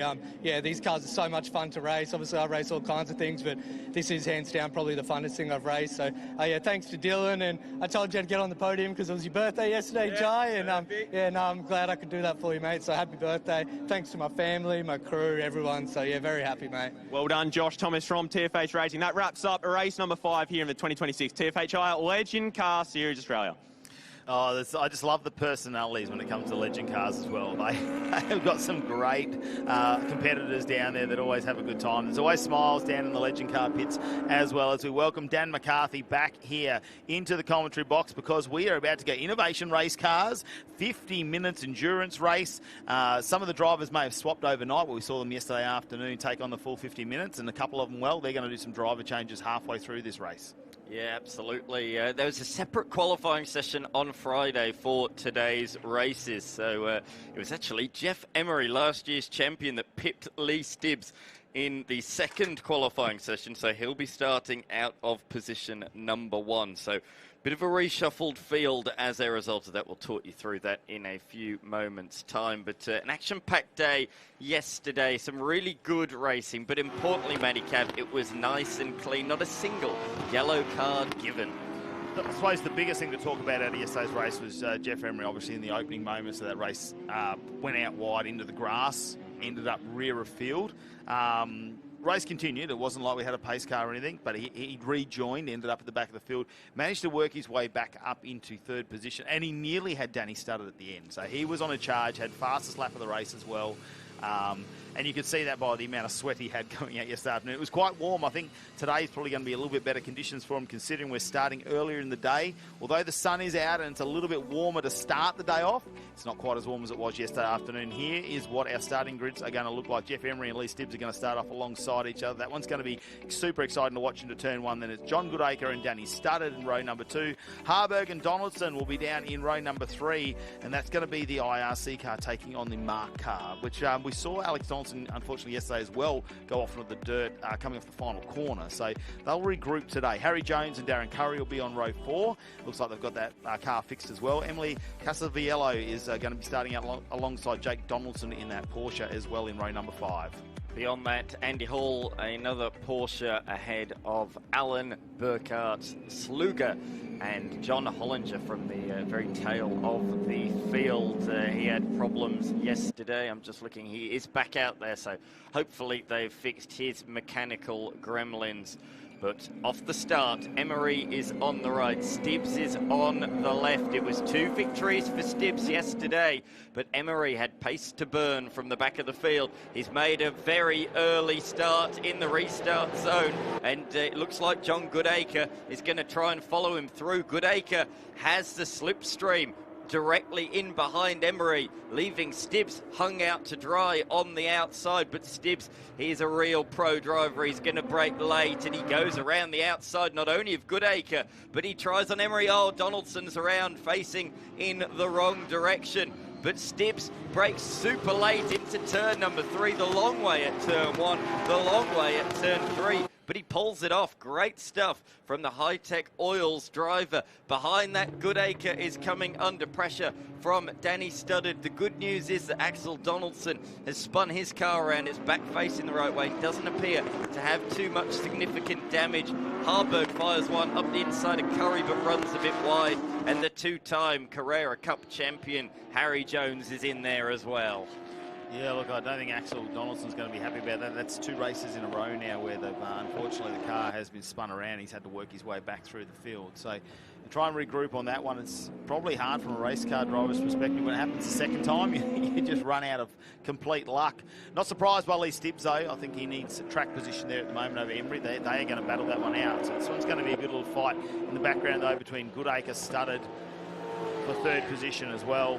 Studdard, I think, did a really fantastic job yesterday, held his composure. He actually stayed out the longest in the 50-minute race. He chose till the end of the pit window to go in. I think that's just because when you got his crew chief there, Dan Gillison, in the background, just going, mate, we're doing good laps. You're consistent to stay out there as long as you can. As we see a big dive down the inside here. And that's Harry Jones in the Hi-Tec Oils entry in one of our SD cars, which is new for 2026. It's a development car for the pro drivers, which is a little bit of a difference for our innovation race cars in terms of it's actually got a sequential gear shifter on it instead of having a paddle shift.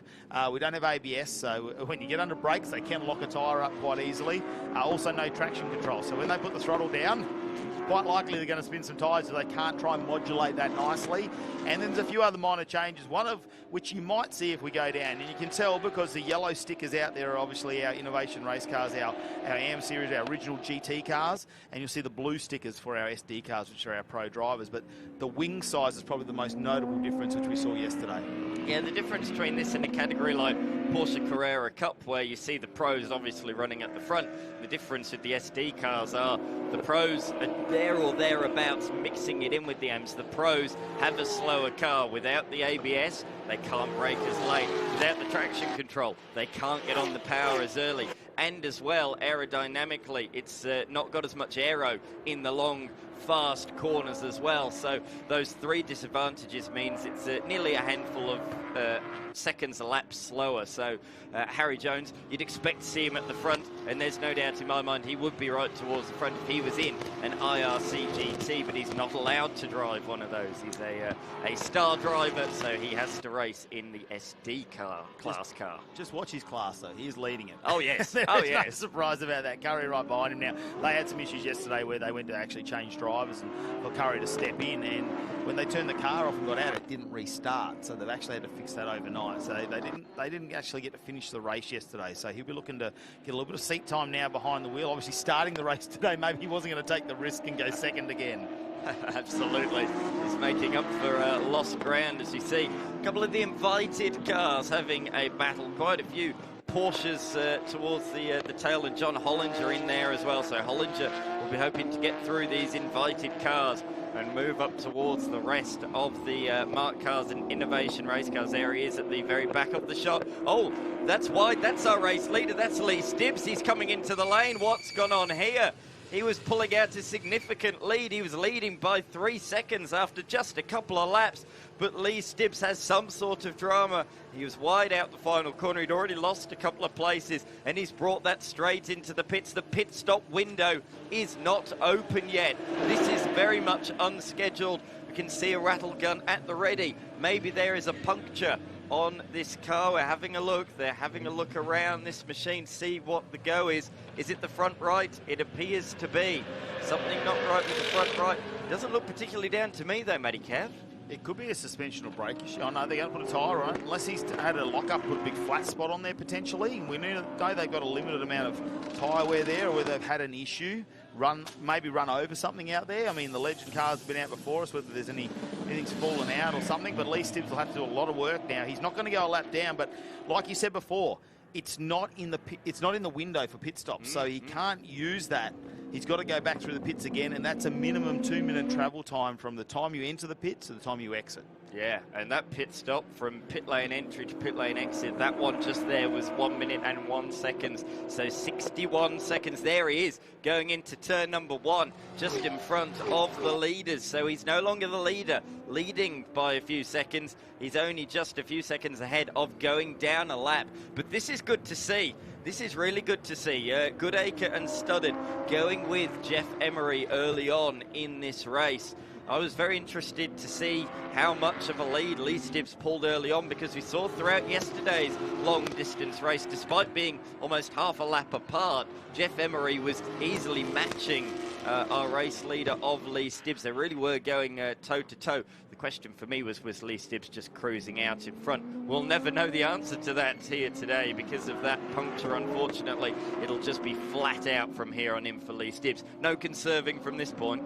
Doing some mental calculations here with the times that they're running at the moment. Again. He's slow again. Oh, no, that's not good. Because I was doing the calculations at the moment, and I'm just going, even with 43 minutes remaining, if he had, he's almost a second a lap before previously to this issue. He was a second a lap faster, is that he still wouldn't have enough time unless we had a pace car or something goes wrong with something else. So he was going to have to work hard, but if he's still there slowing down and these top three are now going by him, then we might see him to a pit lane once again. But he might just try to regain and just get some points in this race as well. He's a fairly seasoned campaigner, and I know that he'll already be thinking about it and talking. Chris Pither down in the pits as well, who's super experienced, will be doing those calculations as we'll head down there to find out more with Scott Pye. Yeah, guys, I'm in the lane. I just had a quick chat with Chris Pither. They've changed that front right tyre, but they've just checked the pressures, and it is up to pressure, so they've re-pitted again. And they're going to check that front left tyre. I don't think they had a good look at it, so they've got another tyre ready to go. They're currently doing a quick pressure check on that one. And, yeah, unfortunately, it still looks like they've got the same issue. The only thing that Lee reported was that he felt like he had a flat tyre when he went off at that last corner. Yeah, that's interesting. So, potentially there's something else going on. Oh, so they're going to change the opposite side now. Yeah, I have seen before in racing that sometimes the sensors get a little bit muddled up or something and it's reading the wrong tyre. So maybe that's the case. Maybe that's their theory, that they changed the wrong one last time they came into the pits, as we see Harry Jones attacking Lockie Harburg. So the front left has now been changed, and it looks to me like they're having a look at the front right again. So they're really trying to get on top of whatever the situation is down there. Something is not right, whether that's the tyres delaminating or the sensor is not attached to the right wheel. Either way, that is a real shame for a man who dominated yesterday's proceedings. I know they were taking their time there, putting the torque wrench on the tyre too. Normally we just see them do that up with a rattle gun if they were really rushing in a race situation like that first pit stop. But I like this fight that's happening at the moment. Harburg needs to watch out for Harry Jones, and this is an IRC car versus an SD car as well. So Harry Jones being a pro driver with a car that, what do you want to call it, with a disadvantaged car? It's probably a different way of saying it, keeping up with him. So this is going to create a great little fight, and we do need to welcome some of our GT cars, the Porsches that have joined us this weekend. Unfortunately, the McLaren of Aries has had some issues this weekend, so he's jumped in and he'll be teaming up with Andy Hall in the 130 machine. Down into the first corner, there's still a fair bit of debris down there from the earlier engine issue, the engine problem in Formula RX8. So there's a lot of spillage that went down, and they had to put a lot of cement dust down to try and clean it up, which they did so successfully. But it's meant the last couple of races have been a little bit compromised down into turn one, and this continual problem remains in the Hi-Tec Oils machine. Lee Stibbs once again letting cars past. That is absolute heartbreak. I think they're going to bring that into the garage probably now and have a proper assessment of the situation, because he's already 2 laps down, 2.5 laps down. They need to have a proper look at that. But the top 3 remain as close as ever. In fact, nearly making contact there. Danny Studdard really closing in on John Goodacre there. Yeah, I'm wondering when does pit lane open, Dan? I think it's 15 minutes into the race, so in the next 5 minutes or so, so not too far away at all as we see them flick it through. We should talk about the fact these are the same machines but with a different body shell. You might look and go, they look different. So the front 2 have what they call the European body shell. As you can see, it sort of looks sort of reminiscent, doesn't it, of a Mercedes or something like that, whereas Danny Studdard behind has the body shell that looks reminiscent of an American muscle car, a Camaro, something like that. They're not exactly designed to look like that, they're just meant to be a reminiscent. So you can choose different body shells, and that's one of the big announcements that's coming in the coming rounds, the Model A, which really looks splendid. That's my favourite of the lot. We're looking forward to seeing that debut, we believe, at the very next round. Yeah, exactly what you said though, Dan. Up on our screen on the right hand side there, Lee Stibbs and they are going to pull that into the shed, and that's going to be all hands on deck at the moment as they get that up in the air and have a look. And I know Stibbsy, we've had a couple of long conversations after some race weekends, and I'm sure he'll be gutted down there at the moment. But to find out more, let's head down to Scott and pit lane. Yeah, this is really devastating, guys, for the whole Hi-Tec Oils team. This is a bit of a mystery at the moment. So Lee Stibbs is still feeling the problem. Obviously, it's no longer, the mystery is solved with the tyre pressures. We know that's not the issue, but they're currently checking the uprights because there's obviously something fundamentally wrong with the car. But still a bit of a mystery down here at the moment, guys. So unfortunately, this is not looking good for this team. Yeah, and in the meantime, we've got John Hollinger who's come to a stop now. They were chasing a shutter under brakes where he said that was undrivable and really shaking him around, and thought maybe they got on top of that as well. Well, a car coming to a stop out on the racetrack would not be due to brake shuttering. If it was brake shuttering, I'm sure he'd have just brought that into the pits again and jumped out. So I think this is a separate issue today for John Hollinger. We said, didn't we, yesterday, he was right in title contention all year long just through sheer consistency. But it's been an absolute disaster to start off the 2026 Australian IRC Racing Series for that man. Yesterday he failed to finish inside the top 10, P15 in race number 1 and a DNF in the 50-minute endurance race. It looks to me like it could very well be another DNF today, which is real disappointment. You can't separate these top 3 though at the moment, can you? 1.4 seconds between them at the moment. Emery from Goodacre, the margin of 8/10 with Studdard just lurking in behind as well. He's not going anywhere. It was a great battle yesterday between Studdard and Emery. We said Emery was making that recovery, wasn't he, through the field yesterday after spinning at turn number 2 on the opening lap. Fell right to the back of the field, made his way back up to 3rd with about 5 minutes to go, and despite throwing everything at it, couldn't get past his mate Danny Studdard, who scored his best result of the year to date with that P2 finish. He's looking to finish on the podium again, and he wants another P2 finish, or potentially even a P1 if he can do so. He did take a race victory last year. There were quite a few race winners throughout the season last year.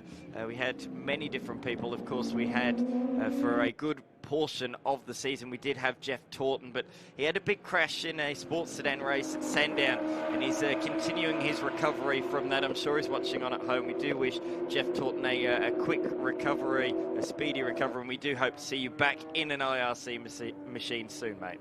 Just having a look at the front there of Emery's car on the right-hand side of our screen. There's a little bit of bodywork just moving around and sticking out. Now, the other cars don't have that, so something has been bent up, but something there as well. But we'll get some further updates from pit lane, though. Let's head down to Scott. Yeah, unfortunately, the weekend's not gotten any better for John Hollinger. He's been struggling all weekend with a vibration in the rear of the car. That's not the cause of why he stopped on track right now. They've told me that he's lost battery voltage, so there's an issue there, potentially with the alternator, but they're telling me that it's not related to yesterday, but unfortunately, this is a showstopper for him today. So really, really tough weekend. It's not one thing, it's another, isn't it? And when, I hate to say it, but sometimes it comes in threes, and you've just got to work through it. And it's we see it with a lot of racing, no matter what sort of form you're in, is if you've got just one of those years where mechanically you can hold the car together and a bit of luck on your side is, like you say, you fight for a championship. Even if you're not winning every race, you're definitely in the championship running come the final few rounds. But, it just takes a few mechanical issues, and you hope you can get out of the way in one round so that you can sort of fight back, especially round one. You can regroup after this. You can really have an effort towards the back end of this season as well. Now, Jeff Emery, there is a little bit of damage on the front of that car, so I don't know where he's sustained that, whether he's had some sort of contact, but we'll wait and find out. That's why what Axel Donaldson is doing is so important. Yes, he's had a couple of spins the last couple of days, but he's made progress back through the field, importantly, picking up points, and that's what matters come the end of the season. We saw that last year. It went right down to the wire between the ultra-consistent Hollinger and the 8-time race winner, Jeff Emery. And Hollinger took just one win but throughout the season, but due to that consistency, he was right in the fight come the end of the season. Emily Cassiavello, new to the series this year, brand new in the IRC SD. She's looking up the inside of one of the Cup cars, uses all the curb on the inside. She's trying to get through on Jake Donaldson and does so successfully down at turn number 3. Donaldson has got to be careful, though. He's not fighting Cassiavello for class honours, but he is fighting that car of Andy Hall directly behind him, so he's got to be a little bit wise. Maybe just put up the white flag with Cassiavello to try and keep track position and lead continually in the GT class. Hasn't she really stepped up coming out of a production car there, a Toyota 86? It's a very different car. It doesn't quite have as much suspension, I think, to go over those curbs as what the 86 had. I'm sure that was a nice little shock as she went around there, but no, I think she is just starting to find her groove in this car as well, considering she hasn't done a lot of time in it. No, exactly right. One test day prior to this, I did catch up with her just before this race commenced, and she says, I'm getting there, session on session. I feel I'm improving, and we've seen that, haven't we, over the course of the weekend. We saw a few mistakes from her yesterday, but she's pushing the limits, improving, and we're seeing good pace from her today with less mistakes. So it is coming. She is right, absolutely. It is coming, that's for sure. And running third in the SD class as well this weekend. Oh, look, this one's going to be a great one between Donaldson and Hall, though. Two Porsches going out, and Hall's going to have a look down the inside too. Can he shoot it down there? Ooh. The Cup Car Engineering entry and the Metronics Australia car of Donaldson just goes out wide. There was an issue there. Yeah, he put two wheels on the little gravel trap that's occurred on the outside of turn number 1. He was trying to leave Hall with a bit of room, and he just dropped those two wheels on the left-hand side and lost all grip going into the corner. He sort of Scandinavian flicked it rally style to make it through turn number 1. So, yeah, it's a bit of a rallycross track on the outside there. You want to stay well away from the dirt and debris down on the outside of that corner. Everyone's taking a bit of a compromise line down into turn number 1 as a result of that. This fight continues, or yeah, it's between Harburg and Jones. There is that gravel that we were just talking about that we saw Donaldson just put two wheels through, so they're just having to turn in a little bit earlier into the apex of turn number 1 to avoid that. It's pretty much right on the optimum line, that gravel. I'm liking the fight between these two because I wonder whether Harry Jones is playing a bit of a pit stop strategy here too, because they're very evenly matched on speed between Harburg and Jones at the moment. If we look up on our timing screens, it's always within just a couple of hundredths of a second each lap as they go round. So maybe once that pit stop window opens, we we might see a few changes there, whether Harry just wants a bit of fresh air and he stays out there longer, or whether, you know, he'll hope that Harburg stays out there and he can duck into pit lane, because they were on the money yesterday, although that was Hunter Robb driving. And Harry Jones was the man on the stopwatch. He had that calculated down within tenths of a second, that perfect 2-minute stop. I'm interested to note today whether Harry Jones does the entirety of the race or whether he will hand over to Hunter Robb. But at the moment, he's behind fellow Porsche one-make racer Lockie Harburg, who does a fair bit of racing in Porsche Sprint Challenge. But out of the corner, Harry Jones, great to have him a part of the series. He really did test and develop this IRC SD car late last year. He was at Queensland Raceway pounding laps, doing tests in this machine. And of course, he's a very experienced driver, not only in a cup car, but he's done racing overseas as well. He's also been a Supercars co-driver with Team 18 last year and really showed what a talent he really is against the nation's best drivers. So it's great to have Harry a part of the series, running a car in the SD class under the name of Harry Jones Motorsport, which is what he does in Porsche Sprint Challenge as well. So hopefully over the course of the season, I'm sure there'll be more interest in these SD class cars, and we could see more SD class cars run potentially by Harry Jones Motorsport as well. But we're seeing a bit of that, aren't we? These young kids that are running their teams these days. Of course, former TA2 driver Nathan Hearn runs his own race team now in Formula Ford. Last year's Formula Ford champion, both Australian champion and Stars and Renegade Series. Kobe Williams, he's running his own race team, and Harry Jones as well in both Porsches and Innovation Race Cars. It's really good to see. Yeah, look, I think it's great to bring some of those motorsports drivers, some of the drivers there that have been in several different classes around Australia, come and experience an Innovation Race Car and join a series like this where they're getting to come out and actually use the cars. We know that they can use the Innovation Race Cars. We saw them in the Bathurst 12-hour. Danny Studdard actually teamed up with Donaldson there, and they ended up winning their class out there. Lee Stibbs was there, and he probably made it viral with a bit of a look at our wildlife there as it jumped across the track. Probably wasn't the start of the weekend he wanted. But yes, I think it's great, these Innovation Race Cars, lots of horsepower. Come out here, put on a great show as well for the crowd and everybody watching at home as well. So this is going to be a fantastic battle, Goodacre and Studdard, because they had a bit of a battle last year. Every time they went out on track in the first full season, we saw the Innovation Race Cars with the series as well. And you know, he got himself half a dozen podiums last year, and he was only at half the round. So he's got a fairly good setup in that car. And we did see the front end a couple of times get replaced. So they race. We say they're gentlemen in the pits, not so much on the racetrack sometimes, as they really do like to test the ability of each other. Not in a bad way, in a good way. They're not out there and they're not giving up positions just because they can. But Emery has just gone down a position as he got into the pits. Yeah, he's pitted. So its window was opened. Yes, it opened about 1 minute ago, so first opportunity, and he comes in. He just pulled out a little bit of a margin, actually. He just got it out to over 2 seconds, and there's a little bit of damage on the front right corner of the West Coast Windows machine. The mechanic there jumping out of the way when Emery came into the lane. I'm surprised that Danny Studdard didn't pit there. He's clearly being held up at the moment by John Goodacre. He's right on his tail, so I'm sure whatever Goodacre does, Studdard will do the opposite in the coming laps because he's losing time. I think he's got the car pace to John Goodacre, but he can't do it out on the racetrack. He'll have to maybe do it in the pit stop sequence, and the team at Seaward Motorsport are down there putting a bit of good old-fashioned race tape down on the left front corner of the car. Yeah, how many layers do you reckon? Is it 100 mile an hour, or are we doing 200 mile an hour tape? Well, it could be 161 kilometres an hour, yeah, 100 mile an hour tape, as you say. It doesn't have quite the same ring, does it? No, it doesn't. 161 kilometre an hour tape, but yeah, absolutely. As they come across the line, that's a term that's clearly stayed around over the years, hasn't it? It's not been changed despite moving to the metric system all those decades ago.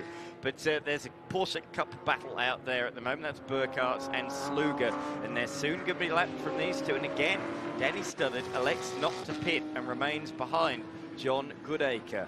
The South Australian is certainly holding his own in, well, position number 1 now at the moment, as into the lane comes our SD class leader, Harry Jones. and we're waiting to see whether we actually see Hunter Rob go into this. And I don't think we are going to see it because we're seeing no suits down there. I think it's going to be one 50-minute race each for those drivers there as they share that car this weekend, which is one of the beautiful things about IRC is being able to have two drivers over a weekend. It's still got a fair bit of time, but Danny started just trying to overtake a car. Oh, no, that's a bit of impact there, and that looks like that might be the fuel tank. Yep. Oh, no, that's not what we want to see there from Danny Studdard. That's big impact on the rear of the car, and the fuel has come gushing out. Now, crews will get there as soon as they can. Goodacre won't even know about that. That was them just trying to go through a couple of GT cars that were a bit further down in the field and might have got out into a bit of the track where it was loose. No surprise to see our pace car has been dispatched out on the track. We'll see our yellow flags up at the moment. Yeah, he's just trying to overtake one of the cup cars, got a bit crossed up on the dirty stuff, and went rear end into the barrier there. Safety car has been called. This is now an opportune time to pit, so everybody will be coming into the lane. This is going to really hamper the likes of Jeff Emery and a few others who pitted under green flag conditions. Great to see that Danny Studdard is out, but the fuel fire has certainly let rip, and as a result, we have gone to red flag conditions. And you see the composure of Danny Studdard as he walked away, just balls of what do? Do you turn around and look at what's happening? I mean, the crew are there, they're doing the best they absolutely can. And then, you're sort of stuck there at the moment. Now, what implications will this have for the 2-minute pit stop? Because Harry Jones is in the pit. There is a red flag out there. Will they release him from pit lane? Yeah, that's they're not going to release him from pit lane, certainly not, but he will go to the end of pit lane.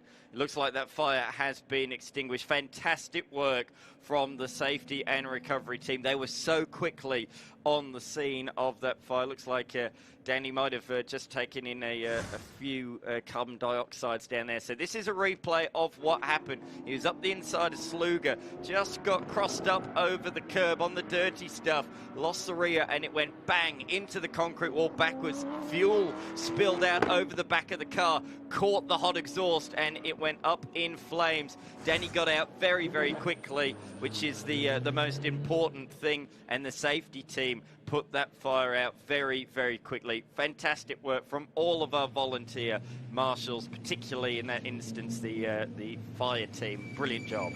Yeah, well, so we're not going to record a pit lane travel time now on a lot of these cars that are coming for this pit stop. So when you look at Harry Jones, he's not going to record one. Where does he sit now? Because if you ever look down in the field there, he's actually out in front of John Goodacre. Well, Goodacre's done another lap, so even though you'll be behind him, he'll be a lap up. This is real confusion. This has not happened before. A red flag in the middle of compulsory pit stops is an absolute new ball game. So this is going to take a while to sort out. I'm not sure how they're going to play this. We've got some drivers that haven't pitted at all. We've got some drivers that did their pit stop under green flag conditions, and then we've got others that have done their compulsory pit stop right now during this red flag. So this is all very new for us, so we'll have to try and work out what the order is going to be, but it's certainly going to rain a bit of confusion down there in the pit lane as we see the damaged Danny Studdard machine. Yeah, the scenes down here are not great for that vehicle. I know they can rebuild these fairly swiftly. I'm going to say this Sunday is run and done for that car at the moment. Dan Gillison probably have a lot of information down there. They would have been on the headset there to Danny just to make sure he's okay. And I know the data they actually pull out live on these vehicles. We saw that yesterday, didn't we, when Scott Pyle was down in the pits and they're holding the iPad basically there, and they had in-car cameras. They've got a lot of telemetry going back to the pit as well for some of these vehicles. So I'm sure he'll know exactly what's going on with that car.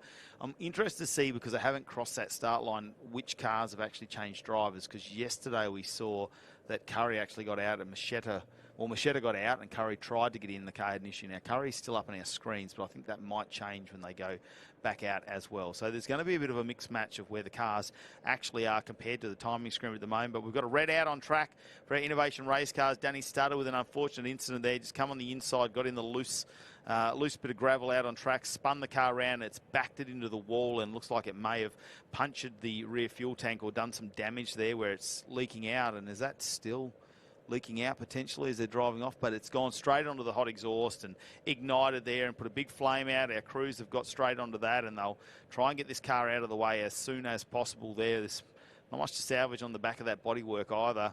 That'll be a bit of a replacement there. Pace Innovations, they do a fantastic job in creating these cars. So obviously they're quite modular, that they can get things changed. But let's head down for an update in pit lane. Down here in pit lane with George Gambino, Hi-Tec Oils, an integral part of the Super Series. You've been involved for a long time and it just keeps growing and growing. Yes, it's been great since it's been 4 years now, so what's that, 2020 when Stephen White and I got together and said, let's try and do something cool, and that's what we're doing. And it just gets better and better every year. And, of course, it's not just on that side of things. You've got a heavy commitment with cars as well. Yes, I've taken on a couple of IRC cars, which are great, working with Danny and the boys here. TA2 cars are still going out there, which is great, but to get the series up and running, we need a lot of good categories. We're doing a better job this year than we've done in the past. We have, obviously, Marcus Ambrose on board to help us run better racing, stuff like that. So we'll start with the good news today. You've got Jackson Rice on pole for TA2, which is fantastic in the Hi-Tec Oils car. Yeah, it's great. Jackson, I've been with him for a long time, friends and stuff like that, and he wanted to take one of the cars. Said, great, go for your life. And it's the first time in the car, which is even better. Yeah, very impressive. And in not so good news, Lee Stibbs, you've had a dominating weekend, but this race hasn't gone to plan. Yeah, that's motorsport, unfortunately. Car's been great all weekend. The boys at Hi-Tec, the boys at Encore have been a pleasure to deal with. They've sort of given me a jet. A steering issue. We thought it was a puncher, but it turned into be something else, something a little bit more sinister. Unfortunately, I couldn't continue, but we got a good start. We just sort of had our head down and ploughing on, and not the one for us. Will we see you back this afternoon? Yeah, you'll see me back this afternoon. These cars are extremely quick to fix and quite cheap, to be fair. So, we'll be back. We could have almost been back at the back end of this race if we'd have known a red flag was going to happen. So, but no, the racing's good, promotion's great. Really looking forward to it. Well, we'll look forward to watching you pass a few, hopefully, in the last one then, I'm sure. Yeah, looking forward to it. Just a couple of thanks to Pitman Trucks, Alalube, and obviously Hi-Tec Oil. So, grateful for everyone on board. Thank you. Yeah, it's his home track as well, being back in South Australia. It's great to have his family here yesterday. Obviously, with that win that he got in the 50-minute endurance race late yesterday afternoon. So I'm sure inside he'll be a bit more emotional inside than on the outside at the moment, Lee Stibbs, but very articulated in how he talks and comes across and gets his sponsors out there. So he's a great asset to have in the Innovation Race Car paddock. Yeah, you mentioned Pitman Trucks, they're a sponsor of the series as well, so great to have them on board as part of the Hi-Tec Oil Super Series in season 2026. This is not a sight we wanted to see, is it? All of these innovation race cars, the GT3 cars as well, in the lane under red flag conditions. For those watching on, they'd have seen last year as just IRC cars. We opened it up to older spec GT3 cars from 5 years and above. So if you've got a GT3 car that's older than 5 years old, like this car of Sven Burkhardt, the Callis Kenny Intellect Lawyers, that's his company. He runs a very successful lawyer firm, does Sven Burkhardt. But yeah, if you have an older spec GT3 machine, we urge you to get involved. And why wouldn't you? Extra track time.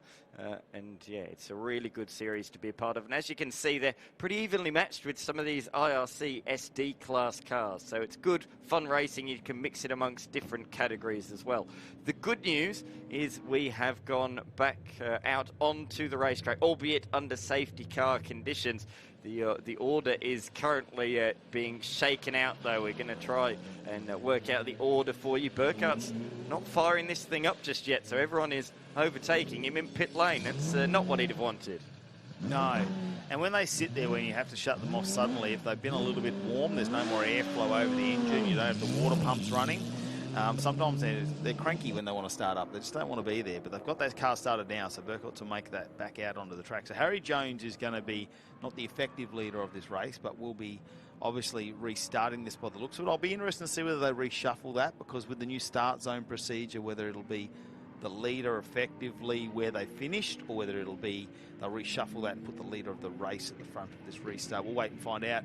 And the other question we're going to have is obviously pit stop, because there were several cars, including Harry Jones, who are already on their compulsory 2-minute travel time through the pits as part of this 50-minute race, that were mid-pit stop when we had the red flag. So the time is not indicative of how long they were in there, really, and they were ready to go, but they weren't allowed to be released. So I'm assuming that will count as their compulsory pit stop.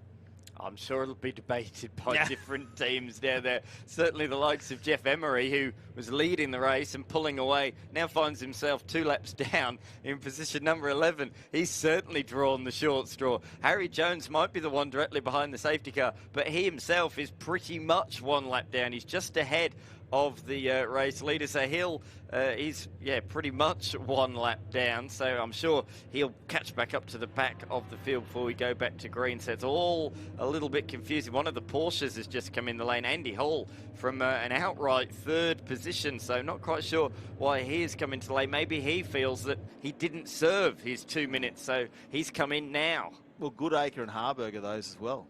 They've came in under the red safety car as well. So, which we know Goodacre was just in front of Danny Sutter before that unfortunate incident. So, will he have to come back and do his compulsory pit stop as well? Because that will then start to put us back into what the order was, with Emery obviously will then catch up to him in the 2 minutes he's in the pits. We'll get at least 1.5 laps in to try and close that gap up. So this could be interesting. Emery, well, he's no stranger to coming from the back of the pack like he did yesterday early in the race. Doesn't quite have as much time left, as we've got just over 16 minutes. And is that Lee Stibbs? They've kept working on that car while he's been out there doing a bit of media duties, and I think they are going to try and get him out, try and salvage some points in this race. That's great news. That's really good to see. He says how quickly these things come together, and they do, and that's why they're so cost effective as well. You can put it together quickly. It's all pretty much just you place it on. It's like a jigsaw puzzle of the car. It's not high maintenance, it's high tech, but it's not high maintenance. You can just grab a bit of the car that was damaged, pull it off, and slap a new one on. It's like a Meccano set. Yes. Yeah. Just follow the instructions. And Pace Innovations, I'm sure they give them a great set of printed out instructions just so they can change that over. Look, they've got plenty of crew here this weekend, of course. Innovation Race Cars bring a truck of spares. They've got front clips like that. They've got body panels. I'm sure they've got engines and gearboxes and things like that in the car as well. But let's get a quick update down in pit lane with Scott. Yeah, guys, I'm down here just with my eyes on Lee Stibbs. He's pulled his brain bucket back on, and I think they're going to send this car out, just do 4 or 5 laps and make sure that it's okay. Obviously, he's not in contention, but it's important to make sure it's right for that next race today. Yeah, that's a great point to make there, isn't it? You don't get a chance to test him. Just driving through the car park at 10 kilometres an hour is not going to be enough to get rid of it, check any vibration like that. That's obviously only caused once we get up to speed there. So some of these cars starting to head into the pits now, and I do wonder whether they're coming in to serve what they believe will be their compulsory pit stop. Hall there with a 2:02. So he's gone in and just done that again recently on his second pit stop. He's just gone out onto the track. So the pace car has allowed those lapped cars through now, so they'll join the back of the train. And that means that John Goodacre, legitimate race leader, is now the one behind the pace car. He is the one that judged that weird strategy situation to perfection, and he finds himself at the front of the field. But we've basically had the pack of cars, we've thrown them in the air, they've come down in a different order. Oh, Andy Hall, he's just gone back out onto the track, and he's pulling off onto the long version of the racetrack. Has he got lost? No, I think he has some sort of problem. I think he'll try and give it a bit of a Control-Alt-Delete and see if he can get it back going. But that is not good news. No, it looks like he is jumping out of the car. Actually, be Rees behind the wheel now, of course, because Rees in the McLaren did the first race yesterday, but has been sharing the Porsche ever since. Oh, a bit of smoke coming out the back of that machine. Yeah, that's another one. Doesn't look like a tyre rubbing. That looks like that might be a mechanical issue there under the car. Obviously, rear-mounted engine as well. Now, question for you, Dan, which I know we're not going to probably be able to answer right now, is Goodacre. Did he make it into pit lane before the red was called? Because that would be a moment of brilliance. Yes, I think he did. I think he did. But then is the question of, he didn't serve it all under normal conditions. He served some of it under red flag. So I'm sure this will all be debated and discussed between now and the race later on this afternoon. I think, for our sake, we'll call it as we see it currently on the racetrack. I think we've got to, unless we get told anything different, because there is going to be a lot of things and a lot of first-timers as well out there. Does that mean, too, John Hollinger might be able to go out for a test run as well, because they've managed to get that car back to the pits? So That's another good one for him too, as he's been struggling with some issues this weekend, and to have such a minor issue with a battery there holding voltage, or an alternator potentially not charging it.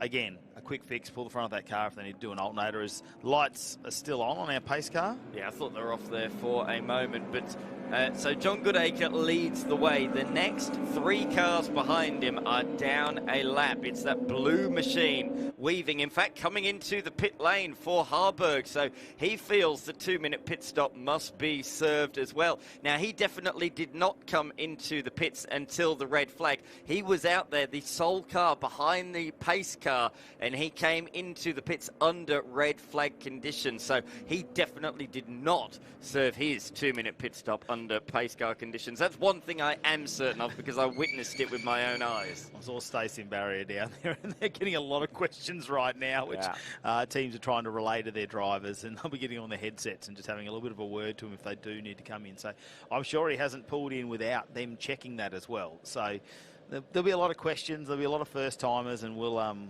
try and get you all that information here for the Innovation Race Cars. They've still got a 12-lap race later on this afternoon as part of our broadcast coverage on SBS, Foxtel and KO as well. So there's still 12 laps to be run this afternoon, with just over 11 minutes remaining in this 50-minute endurance race this morning. Weirdly, this now means John Goodacre, well, he might be the only car on the lead lap by the end of this, so it's all quite confusing out there at the moment. But John Goodacre is leading the way in his IRC's Gap Solutions IRC machine. Oh, look at that. When you're out of your Porsche and you've just got to watch it from the sidelines, you can't get spectator seating on that side of the track. No, you can't. That's a very unique position to be in, to be able to watch that. He's become one of our flag marshals. A big thank you to all of our flag marshals. They've not been faced with any wet and wild weather like we've seen in Adelaide a couple of weekends ago. It's been lovely weather. 32 degrees is set for today, so make sure you slip, slop, slap and keep yourself sun smart if you're out there as a flag marshal this weekend. But thank you to them. The volunteers around the nation, no matter the event, rain, hail or shine, they come to the racetrack. They love to be. It's an experience that you can't have as a fan. Being on the flag marshals, being that close to the race cars is something you can't pay for. Yeah, and it's been mild here at the Bend, actually. If you've ever visited here, it's never been a day where I've seen it with the least amount of wind over the last 2 days, because it's normally blowing an absolute gale out there. And I think we were down to 17 km/h southeasterlies this morning when we started the coverage. So that's just a slight wind. Now, will he be able to get the cover shop car of Harburg, try and get that back around onto the back of this pack, because we're still going one more lap at the moment under pace car. I wonder whether they are going to try and retrieve that Porsche as well.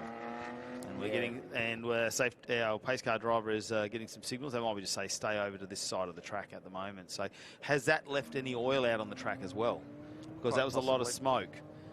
We saw that issue there earlier with we had our RX-8s out there where they left a little bit of an oil slick down this side, just at the end of our main straight, where they had to clean that up. So we might have the same sort of issue there from the Porsche.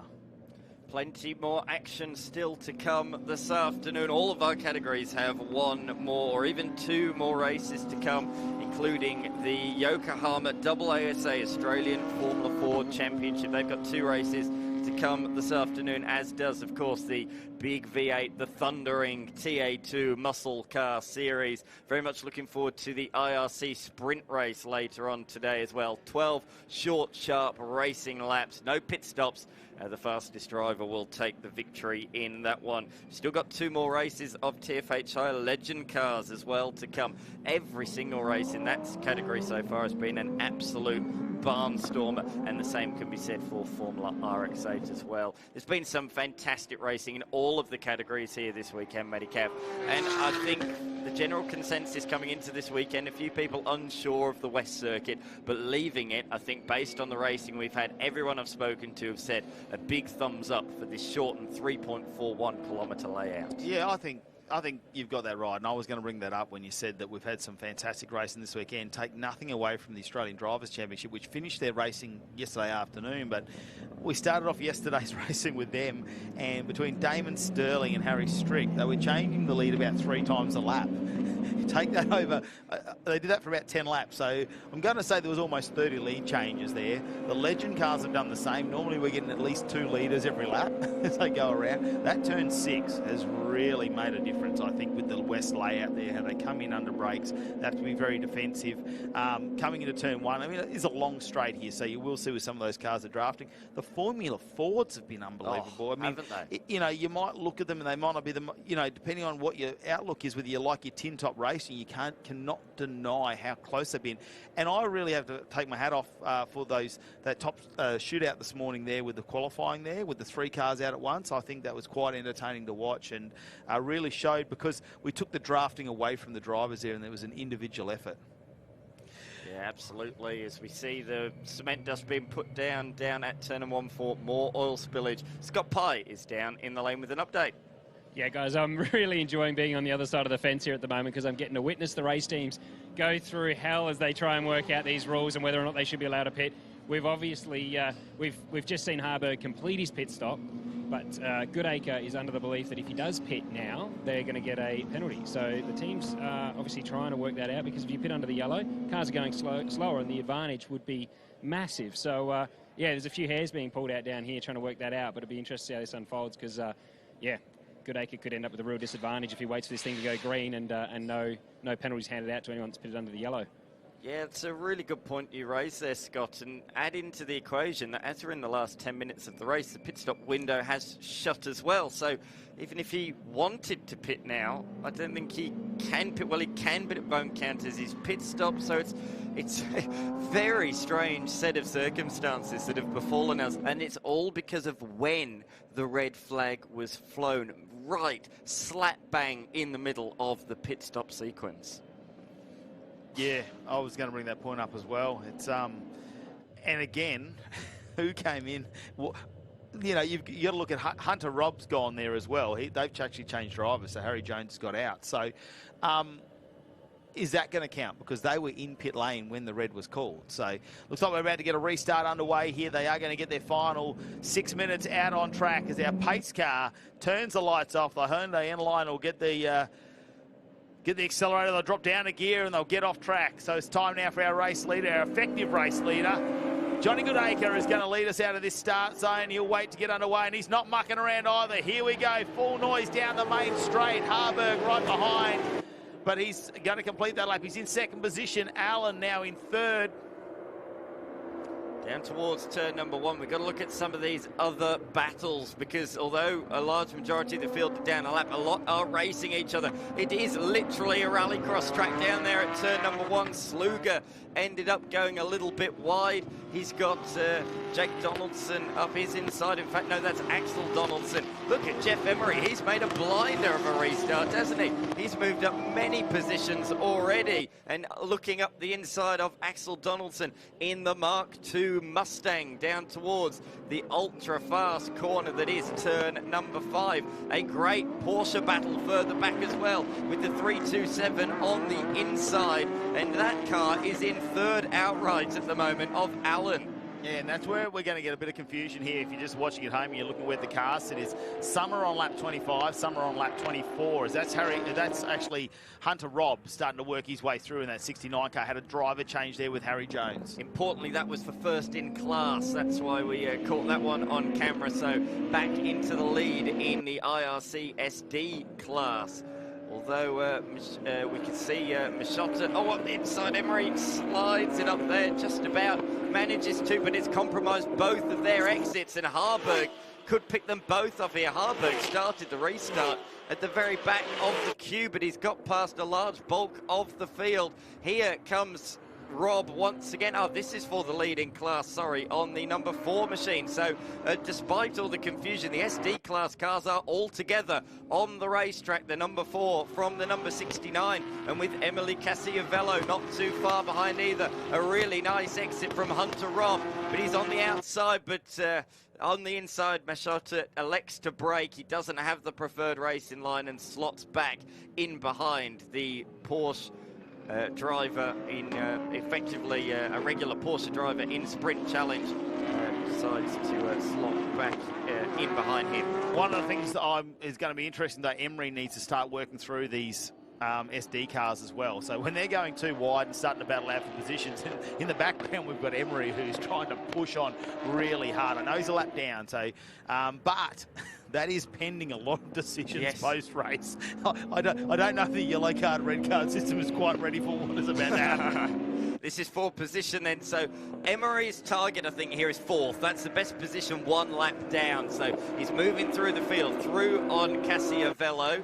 If he gets the car ahead, that's not for position. Harburg's 2nd outright, but he can see just down the road a couple more SD class cars of Machota and Rob as well. That's his target late on in this race, and considering the confusion that has reigned, I think that 4th place would be a fantastic recovery, but there's only 2 minutes left on the clock, so saying that and doing that are 2 very different things. Axel Donaldson, let's not forget, he was facing backwards on the opening lap of the race and was half a minute behind the race leader by the end of lap number 1. Well, the red flags probably helped him because he's sitting in 7th position outright, and he, like Emery, is moving forwards. He might be a lap down, but he is moving forwards. Here comes Emery. That's another position gain for him. That's position at number 5. The next target for him is the Hi-Tec Oils car, 2 cars down the road. He's got the 2nd place man in his way. What a bizarre situation. And remembering that Harburg is in a GT car as well, so he's in the full IRC car. He'll have the same amount of power, same amount of downforce, all those things. They'll be able to carry a very similar speed. So they've got those tyres up to temperature. This one's going to be a lot harder to overtake compared to those SD cars, where potentially he can really get him where he's got ABS under brakes coming into the corners. So we head onto the main straight. There's less than a minute remaining in this endurance race this morning for the innovation race cars, and apart from an unfortunate red flag that's thrown a whole heap of speculation into pit strategies and everything else and procedures, we've got a race on our hands. Emery has a look down the inside, but he's not going to get it done under brakes, like we said. Harburg, who's in front of him at the moment, has the same car underneath that body shell, so he's going to be able to brake at the same points if he wants to. But Emery being very aggressive now, having a look down the inside in the West Coast Windows entry. He'll get right under the rear wing, has another bit of a look. Can he duck out? No, he won't be able to do it through the Pittman corner. They'll carry this on. Harburg down into the next one. The IRC corner as they slot through there. Here we go, turn number 6. Has a look down the inside. Donaldson doing a fantastic job, and what a fight back from him too. So he will go past the shot. They are on the same lap as well, so that'll push him up into 6th position. So that's a great fight back there from Donaldson, and again shows why if you have an issue early in the race, just getting back out there and having a go. I'm just having a look here though. Lee Stibbs looks like he's still in the pits because we thought potentially that car would go out for a bit of a test. John Hollinger has made his way back out on the track. Harburg made an error there, and he nearly rejoins into the side of Emery. He does not leave him too much room to rejoin. Across the line, checkered flag for John Goodacre. It's been a bit of a drought for him. He's not won since the first round last year, although this one does have a bit of an asterisk next to it at the moment. He's got to plead his case in court after this race, but provisionally John Goodacre the winner. Lockie Harburg gets his first outright podium finish as well, provisionally, and there's a Porsche on the podium as well.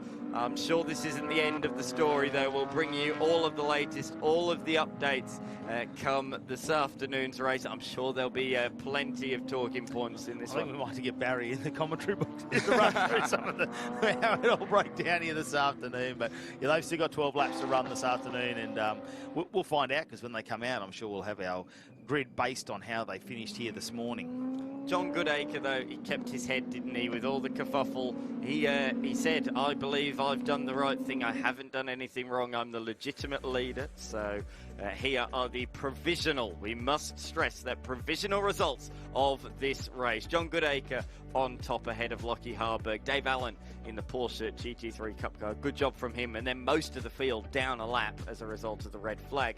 Hunter Robb, Jeff Emery up to 5th. Axel Donaldson back up to 6th. Trey Mazzotta, Emily Cassiviello, Jay Donaldson and Sven Burkhardt's the top 10. Beyond that, Sluger finished in 11th, and the rest did not greet the checkered flag for one reason or another. Yes, an unfortunate way to put a bit of a stamp and a bit of a provisional end to this race at the moment. Here's some of your highlights, though. For our endurance race this morning of the Innovation Race Cars, Lee Stibbs off to an early start, very aggressive. He was alongside Emery on the front row, and that's where that damage came from. Just a little bit of contact there in the first couple of corners there, and it wasn't long, though, for Lee Stibbs started to have some sort of issue with that car, and they came in the pit lane twice, thinking it was a tyre. They swapped them over. That wasn't to be, and they believe that is something in the steering.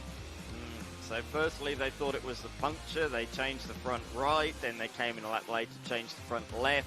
But it was more significant than that. Lee Stibbs, the local South Australian, hopped out of the car. What a shame, the early race leader. It did, though, leave us with a three-way scrap for the race lead. However, midway through the race, Danny Studdard lapping a Porsche, looped it around backwards into the wall.